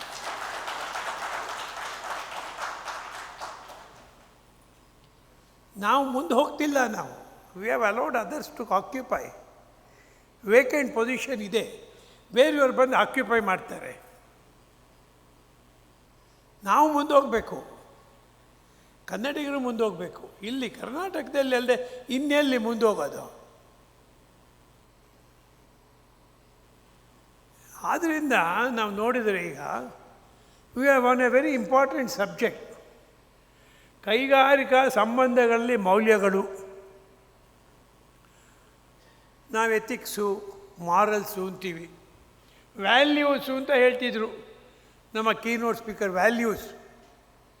ಈಗ ನಮ್ಮ ಡಿಪಾರ್ಟ್ಮೆಂಟ್ಗೆ ಹೋಗಿ ವ್ಯಾಲ್ಯೂಸ್ ಅಂದರೆ ಎಷ್ಟು ಲಕ್ಷ ಅಂತಾರೆ. ವ್ಯಾಲ್ಯೂ, ಮನಿ ವ್ಯಾಲ್ಯೂ. ಅವ್ರಿಗೆ ವ್ಯಾಲ್ಯೂ ಅಂದರೆ ನಾನು ಅಥವಾ ನಮ್ಮ ರಾವ್ ಸಾಹೇಬ್ರು ಹೇಳ್ದಂಗೆ ವ್ಯಾಲ್ಯೂ ಅಂದರೆ ಅವ್ರ ಲೆಕ್ಕ ವ್ಯಾಲ್ಯೂ ಬೇರೆ. ನಮ್ಮ ಲೇಬರ್ ಡಿಪಾರ್ಟ್ಮೆಂಟ್ ಆಗಲಿ, ಕಾರ್ಪೊರೇಷನ್ ಆಫೀಸಲ್ಲಾಗಲಿ, ಯಾವುದೇ ಗೌರ್ಮೆಂಟ್ ಆಫೀಸಲ್ಲಾಗಲಿ, ಮಿನಿಸ್ಟ್ರಿನಲ್ಲಾಗಲಿ, sir you must keep up values. Yes sir, we will keep up. ಇವತ್ತು ಸಮ್ವೇರ್ ಎಲ್ಲೋ ತಪ್ಪಿದ್ದೀವಿ ದಾರಿನ. ಬಹಳ ರೆಸ್ಪಾನ್ಸಿಬಿಲಿಟಿ ಇರೋದು human resource personnel, industrial relations personnel. ಅದ್ರ ಜೊತೆಗೆ ನೀವು ಆರ್ಟಿಫಿಷಿಯಲ್ ಇಂಟೆಲಿಜೆನ್ಸ್ ಅಂತ ಹೇಳ್ತೀರಿ. ಹ್ಯೂಮನ್ ರಿಲೇಷನ್ಸಲ್ಲಿ ಆರ್ಟಿಫಿಷಿಯಲ್ ಇಂಟೆಲಿಜೆನ್ಸ್ ಬರೋಕ್ಕಾಗಲ್ಲ. ನೀವು ಒಬ್ಬ ಕೆಲಸಗಾರನಿಗೆ ಬುದ್ಧಿ ಹೇಳಬೇಕಾದ್ರೆ ನೀವು ಹೇಳ್ತೀರಾ, ನಿಮ್ಮ ಬುದ್ಧಿ ಉಪಯೋಗಿಸಿ ಎಂಥ ಆರ್ಟಿಫಿಷಿಯಲ್ ಇಂಟೆಲಿಜೆನ್ಸ್ ಬಂದ್ರೂ ಅವನಿಗೆ ಬುದ್ಧಿ ಹೇಳೋಕ್ಕೆ ಅದಕ್ಕಾಗೋದಿಲ್ಲ. ಯಾವುದರ ಪ್ರಯೋಜನ ಆರ್ಟಿಫಿಷಿಯಲ್ ಇಂಟೆಲಿಜೆನ್ಸು? ನಂದು 52ನೇ ವರ್ಷ ಪ್ರಾಕ್ಟೀಸ್ ಮಾಡ್ತಿದ್ದೀನಿ ಲೇಬರ್ ಲಾನಲ್ಲೇ. ಇಂಡಿಯನ್ ಇನ್ಸ್ಟಿಟ್ಯೂಟ್ ಆಫ್ ಮ್ಯಾನೇಜ್ಮೆಂಟ್ ಟೀಚರಾಗೂ ಇದ್ದೆ, ಆಮೇಲೆ ಪ್ರಾಕ್ಟೀಸು ಮಾಡ್ತಿದ್ದೀನಿ, ಕೋರ್ಟ್ಗೂ ಹೋಗ್ತೀನಿ, ಎಲ್ಲ ಮಾಡ್ತೀನಿ. ನೂರಾರು ಜನ HR, IR ಪ್ರೊಫೆಷನಲ್ಸ್ ನನ್ನ ಹತ್ರ 50 ವರ್ಷದಿಂದ ಬಂದಿದ್ದಾರೆ. ಅವ್ರಿಗೆ ಒಂದು ಚಾರ್ಜ್ ಶೀಟ್ ಮಾಡೋಕ್ಕೂ ಬರೋದಿಲ್ಲ. Very unfortunate. ಕೆಲವರು ಯೂನಿಯನ್ನಿಂದ ಕಾಗದ ಬಂದರೆ ಸ್ಕ್ಯಾನ್ ಮಾಡ್ಬಿಟ್ಟು ಮೂರ್ತಿಯವ್ರಿಗೆ ಕಳಿಸ್ರಿ, ಅವರನ್ನೇ ಬರ ಅಂತಾರೆ. ಇವ್ರ ಫ್ಯಾಕ್ಟ್ರಿ ಇವನೇನೋ ಒಂದಷ್ಟು ಕಾಸು ಕೊಡ್ತಾನೆ ನನಗೆ, ನಾನು ಪ್ರೊಫೆಷನಲ್ಲು ಕೆಲಸ ಮಾಡಬೇಕು. ಆದರೆ ಅವನ ಫ್ಯಾಕ್ಟ್ರಿ ನನ್ನ ಹಣೆ ಬರ. ಸ್ಟ್ರೈಕ್ ಹೋಗ್ತಾರೆ ವರ್ಕರ್ಸು, ನೋಟಿಸ್ ಬಂದಿದೆ, ಮೂರ್ತಿಯವ್ರ ಹಣೆ ಬರ. ನಿಮ್ಮ ವರ್ಕರ್ ಸ್ಟ್ರೈಕ್ ಹೋಗ್ತಾರೆ. ಭಾಳ ಜನ ಕಲ್ತ್ಕೊಂಡ್ರು. ನನಗೆ ಗೊತ್ತಿದ್ದಂಗೆ ಭಾಳ ಜನ HR director, IR directors, general managers ಆಗಿ ರಿಟೈರು ಆದರು. ಇನ್ನೂ ಕೆಲವು ಭಾಳಷ್ಟು ಜನ ಭಾಳ ಟಾಪ್ ಲೆವೆಲಲ್ಲಿ ಇದ್ದಾರೆ. ನಾವು ಚಾರ್ಜ್ ಶೀಟ್ ಮಾಡೋದು ಹೇಗೆ ಅಂತ ಹೇಳ್ಕೊಡೋದಿದ್ದೀವಿ. Today what is ailing this country is indiscipline. ಎಲ್ಲೋದ್ರೂ ಇಂಡಿಸಿಪ್ಲೀನು. ಅವ್ರು ಯಾರಪ್ಪ ಆರ್ಗನೈಸರ್ಸ್ ಬುದ್ಧಿವಂತರು 9:30 ಅಂತ ಇಟ್ಟರು. ಹಿಂದೆ ಯಾವೆಲ್ಲ 9 ಗಂಟೆ ಅಂತ ಇಟ್ಟಿದ್ರು. ನಾನು ಪ್ರಾಂಟಾಗಿ 9 ಗಂಟೆಗೆ ಬಂದಿದ್ದೀನಿ. 5-6 ಜನ ಇದ್ದರು. ನನಗೆ ಏನಪ್ಪ ನಾನು ಇನ್ವೈಟ್ ಮಾಡಿದ್ದೆ, ಬರೀ 5-6 ಜನ ಇದ್ದಾರೆ. ನಾನು ಯಾರಿಗೆ ಮಾತಾಡೋದು? ಗಾಬರಿ ನನಗೆ. ಸರ್ ಗಾಬರಿ ಪಡಬೇಡಿ ಸರ್, ಒಂದು ಕಪ್ ಕಾಫಿ ತರಿಸ್ತೀವಿ, ಕುಡೀರಿ, ಅದು ಮುಗಿಯೋದು ಎಲ್ಲರೂ ಬರ್ತಾರೆ, ಚೇರೆಲ್ಲ ಫುಲ್ ಆಗುತ್ತೆ ಅಂತ ಕಾನ್ಫಿಡೆನ್ಸ್ ಕೊಟ್ಟರು. My first question was, all those people who would not come at 9 o'clock, why should you not be charge sheeted? ನೀವೇ ಟೈಮ್ ಕೀಪಪ್ ಮಾಡದೆ ಹೋದರೆ ನಿಮ್ಮ those who are working and with you and whom you want to guide, how will they keep up timing? ಸಾರಿ, ಕೆಮ್ಮು ಸರಿ ಇಲ್ಲ ನನಗೆ, ಮಾತಾಡ್ತೀನಿ, ಬೇರ್ ವಿತ್ ಮೀ. ನನಗೆ ಕ್ಲೈಂಟ್ಸು ಮುಂಚೆ ಬರೋರು ಬಂದ್ಬಿಟ್ಟು, ಸರ್ ಈ ವರ್ಕ್ಮ್ಯಾನು ಆಗಾಗ್ಗೆ ಲೇಟಾಗಿ ಬರ್ತಾನೆ, 15 minutes, Mr. Rao, please pardon me, my apologies to you, I am speaking only in Kannada. If I don't speak in Kannada, they will blame me also.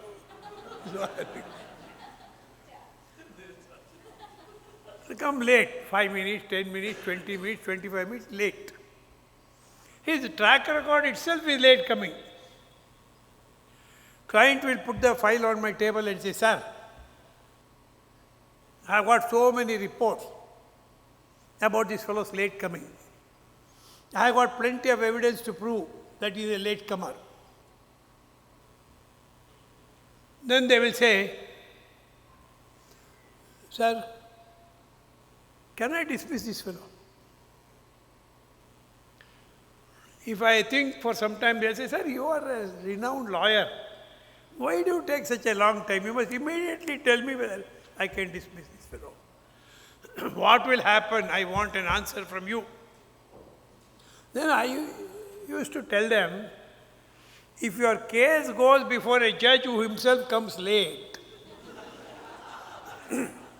he will say, ನಾನೇ labour court district judge late ಬರ್ತೀನಿ, ಇವನು ಯಾರೋ worker ಒಂದು ಸ್ವಲ್ಪ ಲೇಟಾಗಿ ಹೋಗಿದ್ದಕ್ಕೆ dismiss ಮಾಡಬೇಕಾ? But if it goes before a very honest, straightforward, good judge, he will say, ಅಲ್ಲ ರೀ, ನಾನು ಜಡ್ಜು, ನಾನು ಒಂದು 10 ನಿಮಿಷ ಲೇಟಾಗಿ ಬಂದರೂ ಏನು ತೊಂದರೆ ಇಲ್ಲ, ಇವನು ಮೆಷಿನ್ ಸ್ಟಾರ್ಟ್ ಮಾಡಬೇಕು ಹೋಗಿ ಕರೆಕ್ಟಾಗಿ, ಅವನು ಮೆಷಿನ್ ಸ್ಟಾರ್ಟ್ ಮಾಡದೇ ಇದ್ದರೆ ಪ್ರೊಡಕ್ಷನ್ ವಿಲ್ ಸಫರ್, ಇಂಥವನಿಗೆ ಮನೆಗೆ ಕಳಿಸೋದೇ ಒಳ್ಳೆಯದು.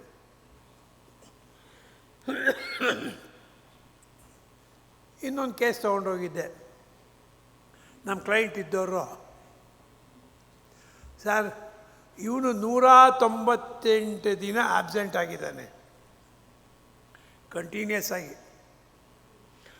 ಆಮೇಲೆ ಬಂದು ಎಂಕ್ವೈರಿ ಮಾಡಿ ಡಿಸ್ಮಿಸ್ ಮಾಡೋ ಟೈಮ್ಗೆ ಮೆಡಿಕಲ್ ಸರ್ಟಿಫಿಕೇಟ್ ತರ್ತಾನೆ.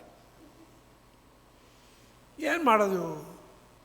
ಒಂದು ಪ್ರಾವಿಷನ್ ಇದೆ, if you terminate the service of a workman on grounds of continued ill health, it is not retrenchment. You can do it. Labour court ಮುಂದೆ ಹೇಳಿದ್ವಿ, ನೋಡಿ ಈ ಪ್ರಾವಿಷನ್ ಇದೆ, ಇವನು 198 days ಆಬ್ಸೆಂಟ್ ಆಗಿದ್ದಾನೆ, ಕಂಟಿನ್ಯೂಡ್ ಇಲ್ ಹೆಲ್ತು, ನಾನು ಅವ್ನ ಮೆಡಿಕಲ್ ಸರ್ಟಿಫಿಕೇಟ್ನ ಡಿಸ್ಪ್ಯೂಟ್ ಮಾಡಲ್ಲ. I accept he was not well. If a workman is not well, yes, 198 days, what am I to do? I have dismissed him, terminated him on grounds of ill health, not dismissal, terminated. Labor court appreciated my argument. Then said, how can if a workman absent for 198 days, how can you keep such a workman? They passed an award telling the workman nothing doing, no relief. Matter came after 5 years before single judge of the High Court. When the workman approached the High Court, single judge tells me, ಏನು ಮೂರ್ತಿ ಅವರೇ, human approach ಇರಬೇಕು, ಅವನು ಕಳಿಸ್ಬಿಡ್ರಿ, ಅವನ ಹೆಂಡತಿ ಮಕ್ಕಳಿಗೆ ಬೀದಿಲಿದ್ದಾರೆ, ಅದಕ್ಕೆ ನಾನು ಹೊಣೆನ ಅಂತ ಕೇಳಿದೆ. ತೊಗೊಂಬಿಡಿ ಕೆಲಸಕ್ಕೆ, ಬ್ಯಾಕ್ ವೇಜಸ್ ಕೊಡೋದು ಬೇಡ ಅಂತ ಹೇಳಿದರು. ಆಯಿತು, ಏನೋ ಒಂದು ಆರ್ಡ್ರ್ ಮಾಡಿರು. ನಮ್ಮ ಕ್ಲೈಂಟ್ಗೆ ಹೇಳಿದೆ, ನೋಡಪ್ಪ ಬ್ಯಾಕ್ ವೇಜಸ್ ಬೇಡವಂತೆ, ಅವನನ್ನು ತೊಗೋಬೇಕಂತೆ, 5 ವರ್ಷ ದೊಡ್ಡ multinational company. No mister Murthy, how can we take him? ಇದು ಬೇರೆ ನಮ್ಮ ಕ್ಲೈಂಟ್ಸು, ಕಾನೂನು ಗೊತ್ತಿಲ್ಲ, ಹೇಳಿ ತಿಳ್ಕೊಳ್ಳೋಕ್ಕೂ ರೆಡಿ ಇಲ್ಲ. ನಿಮಗೆ ಚೆನ್ನಾಗಿ ಎಕ್ಸ್ಪೀರಿಯೆನ್ಸ್ ಆಗಿರುತ್ತೆ ನನಗಿಂತವ. ಡಿವಿಷನ್ ಬೆಂಚ್ಗೆ ಹೋದ್ವಿ. ಅಲ್ಲಿ ಜಡ್ಜಸ್ ಹೇಳ್ತಾರೆ ನನಗೆ, mister Murthy, it is a multinational company, how many HR officers, IR officers, personnel managers, law officers are there in this company, give me report. ಒಂದು ಹೇಳಿದರೆ ಒಂದು 5-6 ಜನ HR, ಒಂದು 5-6 ಜನ IR, ಒಂದು 5 ಜನ legal. So many officers, what are they doing? If your employee is not well, you should have gone to his house, found out what is the problem with him, then find out who is the best doctor in that field, take him there. Instead, you are terminated. You take him back ಅಂತ ಚೆನ್ನಾಗಿ ಕಂಪ್ನಿಯವ್ರಿಗೂ ಬೈದರು. ನಿಮ್ಗೆ ಯಾಕೆ ಹೇಳ್ತಿದ್ದೀನಿ ಅಂದರೆ ನೀವೆಲ್ಲ HR people.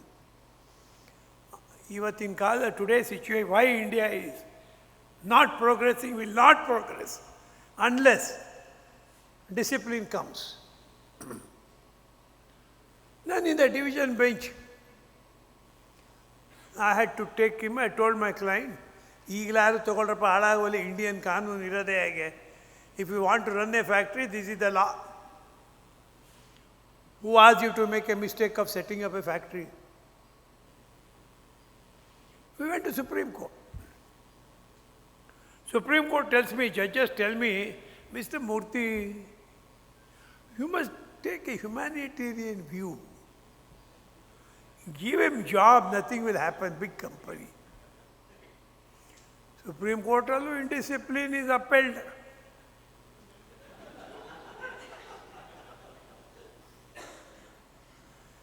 ಇನ್ನೆಲ್ಲೋ ಬೇಕು ನಾವು. Many multinational companies ask me, sir, what is this labor law in your country? Written opinions. This is the labor law. This is the labor law. No, you should have asked me this question before putting up the factory. Now you already spent huge money, already 7-8 years into production. Now you are asking me. Therefore, if you look at the ಸಂಬಂಧಗಳ ಮೌಲ್ಯಗಳು, what is the ಮೌಲ್ಯಗಳು? ಈಗ there is a law which says if a workman cannot work, compensation should be paid. There is a law which says till he dies, ESI and PF pension must be given. His wife must be given. Why all that law is made? Because of the possibility of a workman not feeling well, getting sick, there is necessity to provide this thing. If you say you cannot terminate services by workmen at all for any reason, how to run an industry? ಒಂದು ಕಾಲದಲ್ಲಿ ಹೇಳ್ತಿದ್ರು, ಈ ಹಿಂದೂಗಳು ಹಣೆ ಬರ ಹೇಗೆ ಅಂದರೆ, ಮದುವೆ ಆಗಿಬಿಟ್ರೆ ಅವನು ಬೇರೆ ದಾರಿನೇ ಇಲ್ಲ, ಅವಳ ಜೊತೆನೇ ಇರಬೇಕು ಲೈಫ್ ಲಾಂಗು, ಅಥವಾ ಅವಳು ಅವನ ಜೊತೆನೇ ಇರಬೇಕು, ಇಬ್ಬರು. Whether they like or not, they cannot. ಕೋರ್ಟ್ಗೆ ಒಂದು 20 ವರ್ಷ ಆಗುತ್ತೆ. ಅಷ್ಟೊತ್ತಿಗೆ ಅವ್ರ ಮಕ್ಕಳು ಮದುವೆಗೆ ಬಂದಿರ್ತಾರೆ. ಏನು ಮಾಡಬೇಕು? ಈಗೇನು ಮಾಡಿದ್ದಾರೆ, 6 ತಿಂಗಳಲ್ಲಿ ಡೈವರ್ಸ್ ತೊಗೋಬೋದು. ಆದರೆ ನೀವು ವರ್ಕ್ಮನ್ನ ಡೈವರ್ಸ್ ಮಾಡಿ ನೋಡೋಣ. Who is to look in to these things? ಇವತ್ತು ನಿನ್ನೆಯಿಂದ ನಮ್ಮ ಲೇಬರ್ ಲಾ ಪೂರ್ತಿ ಚೇಂಜ್ ಆಗಿದೆ. ಗೌರ್ಮೆಂಟ್ನವ್ರು ನೋಟಿಫಿಕೇಷನ್ ಮಾಡಿದ್ದಾರೆ. ಫ್ರಂಟ್ ಪೇಜಲ್ಲಿ ಪ್ರೈಮ್ ಮಿನಿಸ್ಟರ್ ಕೂಡ ಮಾತಾಡಿರೋದು ಬಂದಿದೆ. Instead of 28 or 36 labor laws, we have 4 labor codes. These 4 labor codes are in operation from yesterday. Labor codes ಎಲ್ಲ ಬಾಗಿಲು ಮುಚ್ಕೊಂಡಿದ್ದಾರೆ, because labour courts are closed. ಎಲ್ಲವೂ ಬರೀ ಇಂಡಸ್ಟ್ರಿಯಲ್ ಟ್ರೈಬ್ಯುನಲ್ ಅಂತ ಹಾಕಬೇಕು, ಅಲ್ಲಿ 2 ಜಡ್ಜಸ್ ಇರಬೇಕು, ಅದೆಲ್ಲ ಕಾನ್ಸ್ಟಿಟ್ಯೂಟ್ ಮಾಡಿ 2 ಹಾಕಿ ಮಾಡೋದಕ್ಕೆ ಭಾಳ ಟೈಮ್ ಆಗುತ್ತೆ. ನಿಮ್ಗೆ ಅಲ್ಲಿವರೆಗೂ ಸಾಕಷ್ಟು ಟೈಮ್ ಇರುತ್ತೆ. What I would say is, all of you get into some perfection with regard to legal aspects of industrial relations also. You can speak from a position of strength. ನಾನು ಯಾವಾಗಲೂ ನಮ್ಮ ಕ್ಲೈಂಟ್ಸ್ಗೆ ಹೇಳೋದು, 1 step forward, 2 step backward is suicidal.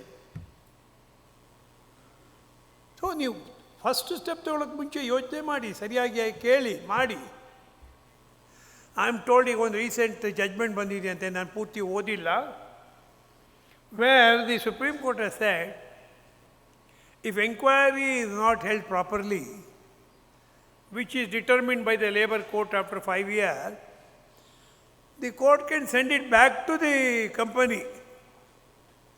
5 ವರ್ಷ ಸಂಬಳ ಯಾರು ಕೊಡೋರು? ನಮ್ಮ ಮಾಲೀಕರು ಹೇಗೆ ಅಂದರೆ, ಅಯ್ಯೋಯ್ಯೋ ಗೋಪಿನಾಥ್ ಅಂತವ್ರು ಬಂದರೆ ಒಳ್ಳೆ ಫೀಸ್ ಕೊಡಬೇಕಾಗತ್ತಪ್ಪ, ಯಾರು ಸಿಗ್ತಾರೋ ನೋಡಿ ಬೇರೆಯವರು ಅಂತ. ನೀವು ಹಣ್ಣಿನ ಅಂಗಡಿಗೆ ಹೋದರೆ ಆ್ಯಪಲ್ 3 ಬುಟ್ಟಿನಲ್ಲಿ ಇಟ್ಟಿರ್ತಾನೆ, ಎಲ್ಲ ಒಂದೇ ರೇಟಾ? ಸೊ ಇವ್ರು ಯಾವನ್ನೋ ಹಿಡ್ಕೊಂಬರ್ತಾರೆ, ಅವನೇ ಇವರು ಎಂಕ್ವೈರಿ ಆಫೀಸರ್. ಬರೀ ತಪ್ಪು. ನಮ್ಮ ಹತ್ರ ಬಂದಾಗ ಹೇಳ್ತೀವಿ, ಇದು ಏನೇ ಇದು ಆಪರ್ಚುನಿಟಿ ಸರಿಯಾಗಿ ಕೊಟ್ಟಿಲ್ಲ, ಇದು ಸರಿಯಾಗಿ ಮಾಡಿಲ್ಲ, ಅದು ಸರಿಯಾಗಿ ಮಾಡಿಲ್ಲ ಅಂತ. So will have to train. ನಿಮ್ಮ HR ಪರ್ಸನಲ್ ಏನಿದೆ, we must train enquiry officers. I would urge Ramesh and company to have programs only for the HR, IR people, youngsters, to train them into enquiry. Enquiry ಹೇಗೆ ಮಾಡೋದು, ಯಾವ ಥರ ಮಾಡೋದು, ಯಾವ್ದು ಮಾಡಿ ಸರಿ, ಯಾವ್ದು ಮಾಡಿ ತಪ್ಪು ಗೊತ್ತಿಲ್ಲ ಭಾಳ ಜನಕ್ಕೆ. ನಾನು ಇಷ್ಟು ವರ್ಷ ಆಯ್ತಲ್ಲ, ಹಾಫ್ ಎ ಸೆಂಚುರಿ ಮೇಲಾಯಿತು ಈ ಫೀಲ್ಡಲ್ಲಿ. After I did my masters degree in labour law, industrial loss and administrative law. Even today ನನಗೆ ಯಾರಾದರೂ ಬಂದು ಕೇಳಿದರೆ, ಸರ್ ತುಂಬ ಸ್ಟ್ರಾಂಗಾಗಿ ಇರೋ ಎಂಕ್ವೈರಿ ಆಫೀಸರ್ ಬೇಕು, ಯಾಕಂದರೆ ಚಾರ್ಜಸ್ ಸಿವಿಯರ್. ಚಾರ್ಜಸ್ ಸಿವಿಯರು ಎಲ್ಲ ಸರಿ, ಅವನು ಎಂಕ್ವೈರಿ ಆಫೀಸರ್ ಸಿವಿಯರ್ ಆಗಿರೋನು ಬೇಕಲ್ಲ. ನೀವು ಯಾರನ್ನು ರೆಕಮೆಂಡ್ ಮಾಡ್ತೀರಾ? ನೋಡ್ಬೇಕು, ಗೋಪಿನಾಥ್ ಹತ್ರ ಹೋಗಿ ನನಗೇನು ಪ್ರಾಬ್ಲಮ್ ಇಲ್ಲ ಸರ್, ಅವ್ರು ಸ್ವಲ್ಪ ಕಾಸ್ಟ್ ಇನ್ನೊಂದು ಕಡೆ ಹೋಗಿ ಬೇರೆ ಕಡೆ ನನ್ನನ್ನು ಬಂದು ಕೇಳಬೇಡಿ. Because I can't vouch for others. I do not know about others. So ಈ ಪ್ರಾಬ್ಲಮ್ ಏನಾಗಿದೆ, ಭಾಳ ಜನ ನಮ್ಮಲ್ಲಿ ಲೇಬರ್ ಕೋರ್ಟ್ನವರು ಅಷ್ಟೇ, the judiciary is not well trained. Judiciary is one of the poorest class in the world. So sorry to say that. ನಾನು ಯಾವಾಗಲೂ labour court ಜಡ್ಜಸ್ಗೆ ಪಾಠ ಮಾಡೋದೇ ಆಗಿದೆ. ಈಗ ತಿಪ್ಪೇಶು, ಉಮೇಶು, ರೂಪ ಅವ್ರಿಗೆಲ್ಲ ಹೇಳಿದ್ದೀನಿ, ನೀವು ಪಾಠ ಮಾಡ್ರಮ್ಮ, ನಂಗೆ ಸುಸ್ತಾಗ್ಬಿಟ್ಟಿದ್ದೀನಿ ಪಾಠ ಮಾಡಿ, ಈಗ ನಾನು ಹೈಕೋರ್ಟಲ್ಲಿ ಪಾಠ ಮಾಡ್ತೀನಿ ಅಂತ. ಪ್ರಾಬ್ಲಮ್ ಏನಿದೆ ಇವಾಗ ಅಂದರೆ, if you show discipline, then ಮೌಲ್ಯಗಳು, that is relations, values will be much better. If you are on the right path, ನಾನು ಎಲ್ಲ ಮಾಲೀಕರಿಗೂ ಹೇಳಿದ್ದೀನಿ, ನೀವು ಕರೆಕ್ಟಾಗಿ ನಡ್ಕೊಂಡ್ರೆ I will win any case for you in any court.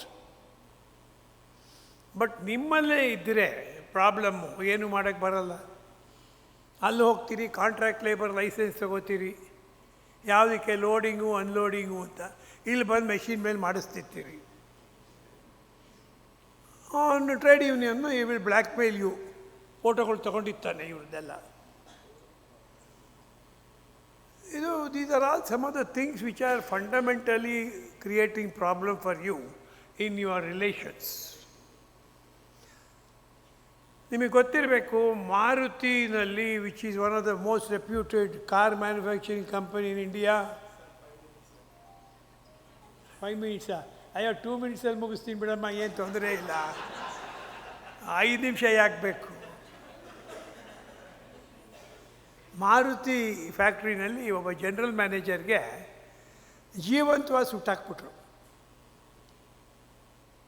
ಏನು ಕಾರಣ ಅಂದರೆ, ಕಾಂಟ್ರಾಕ್ಟ್ ವರ್ಕ್ಮೆನ್ಗೆ 7,500 ಕೊಡ್ತಿದ್ರು, ಪರ್ಮನೆಂಟ್ ವರ್ಕ್ಮೆನ್ಗೆ 25,000 ಕೊಡ್ತಿದ್ರು.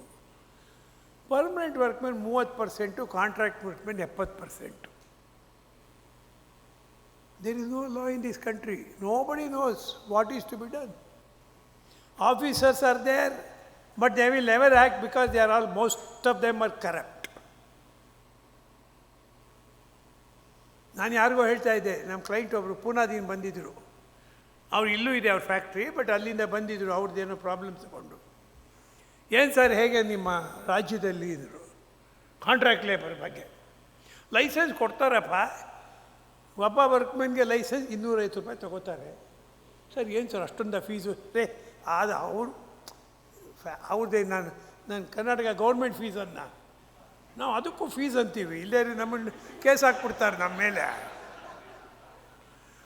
ಸೊ ನಿಮ್ಗೆ 200 ಜನ ಕೆಲಸಗಾರರು ಬೇಕಾದ್ರೆ ನೀವು ಎಷ್ಟು 200 × 250 ಕೊಟ್ಟರೆ ನಿಮ್ಗೊಂದು ಲೈಸೆನ್ಸ್ ಕೊಡ್ತಾನೆ. ಎಲ್ಲ ಹಾರಿಬಲ್ ರೀ ಕರ್ನಾಟಕದಲ್ಲಿ ಅಂತ ಬೈದೆ.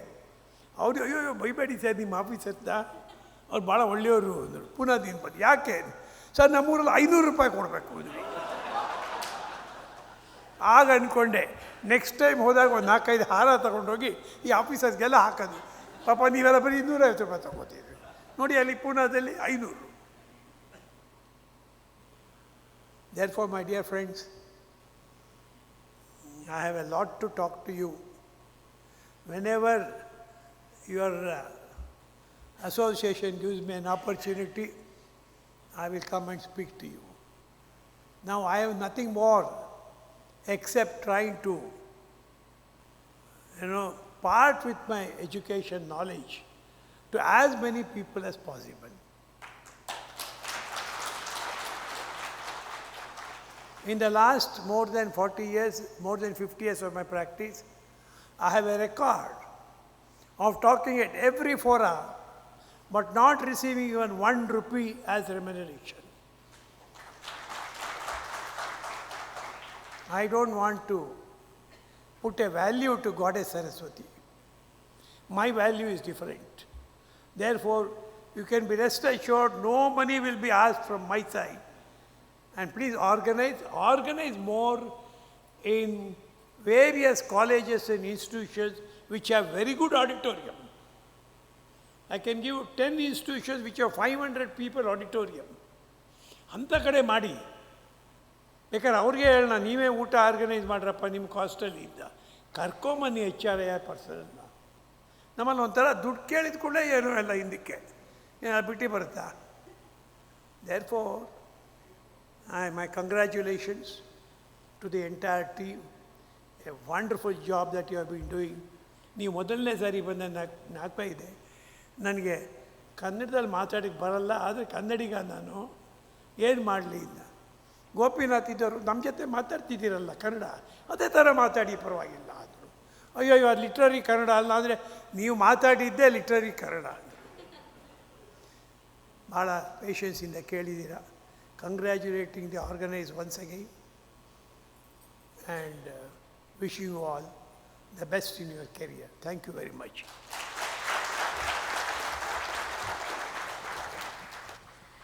ಧನ್ಯವಾದಗಳು ಸರ್. ನಾನೇನು ಹೇಳೋ ಅಗತ್ಯನೇ ಇಲ್ಲ. ನೋಡಿ, ಎಂತಹ ಗಂಭೀರವಾದಂತಹ ವಿಚಾರನೇ ಆಗಿರಲಿ, ನಗುವಿನ ಅಲೆಯನ್ನು ಮೂಡಿಸ್ತಾ ಆ ವಿಚಾರವನ್ನು ಬಹಳ ಸೂಕ್ಷ್ಮವಾಗಿ ನಮ್ಮ ಮನದಟ್ಟು ಮಾಡುವಂತಹ ಒಂದು ನೈಪುಣ್ಯತೆ ನಮ್ಮ ಮೂರ್ತಿ ಸರ್ಗಿದೆ. ಧನ್ಯವಾದಗಳು ಸರ್.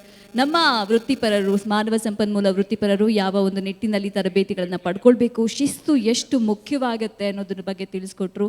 ಹಾಗೆ ನಾವು ಕನ್ನಡಿಗರು ವಿಶಾಲ ಹೃದಯದವರು, ಎಲ್ಲರನ್ನೂ ಸ್ವಾಗತಿಸ್ತೀವಿ, ಆದರೂ ಕನ್ನಡಕ್ಕೆ ಅತಿ ಹೆಚ್ಚಿನ ಒತ್ತನ್ನು ಕೊಡೋಣ ಅಂತ ಕೂಡ ಹೇಳಿದ್ರು. ಮತ್ತೊಮ್ಮೆ ಧನ್ಯವಾದಗಳು ಸರ್. ಒಂದು ಮಾತು ಹೇಳಕ್ಕೆ ಇಷ್ಟಪಡ್ತೀನಿ, ನೀರ ಬಿಟ್ಟು ನೆಲದ ಮೇಲೆ ದೋಣಿ ಸಾಗತ್ತಾ, ನೆಲವ ಬಿಟ್ಟು ನೀರ ಮೇಲೆ ಬಂಡಿ ಓಡುತ್ತಾ? ಹಂಗೆ ನಿಮ್ಮನ್ನು ಬಿಟ್ಟು ಈ ಒಂದು ಸಮ್ಮೇಳನ ನಡೆಯೋಕ್ಕೆ ಸಾಧ್ಯನೇ ಇಲ್ಲ ಸರ್. ನಿಮ್ಮ ಒಂದು ಮಾತುಗಳಿಗೆ ನಾವು ಚಿರಋಣಿ. ಧನ್ಯವಾದಗಳು ಮತ್ತೊಮ್ಮೆ.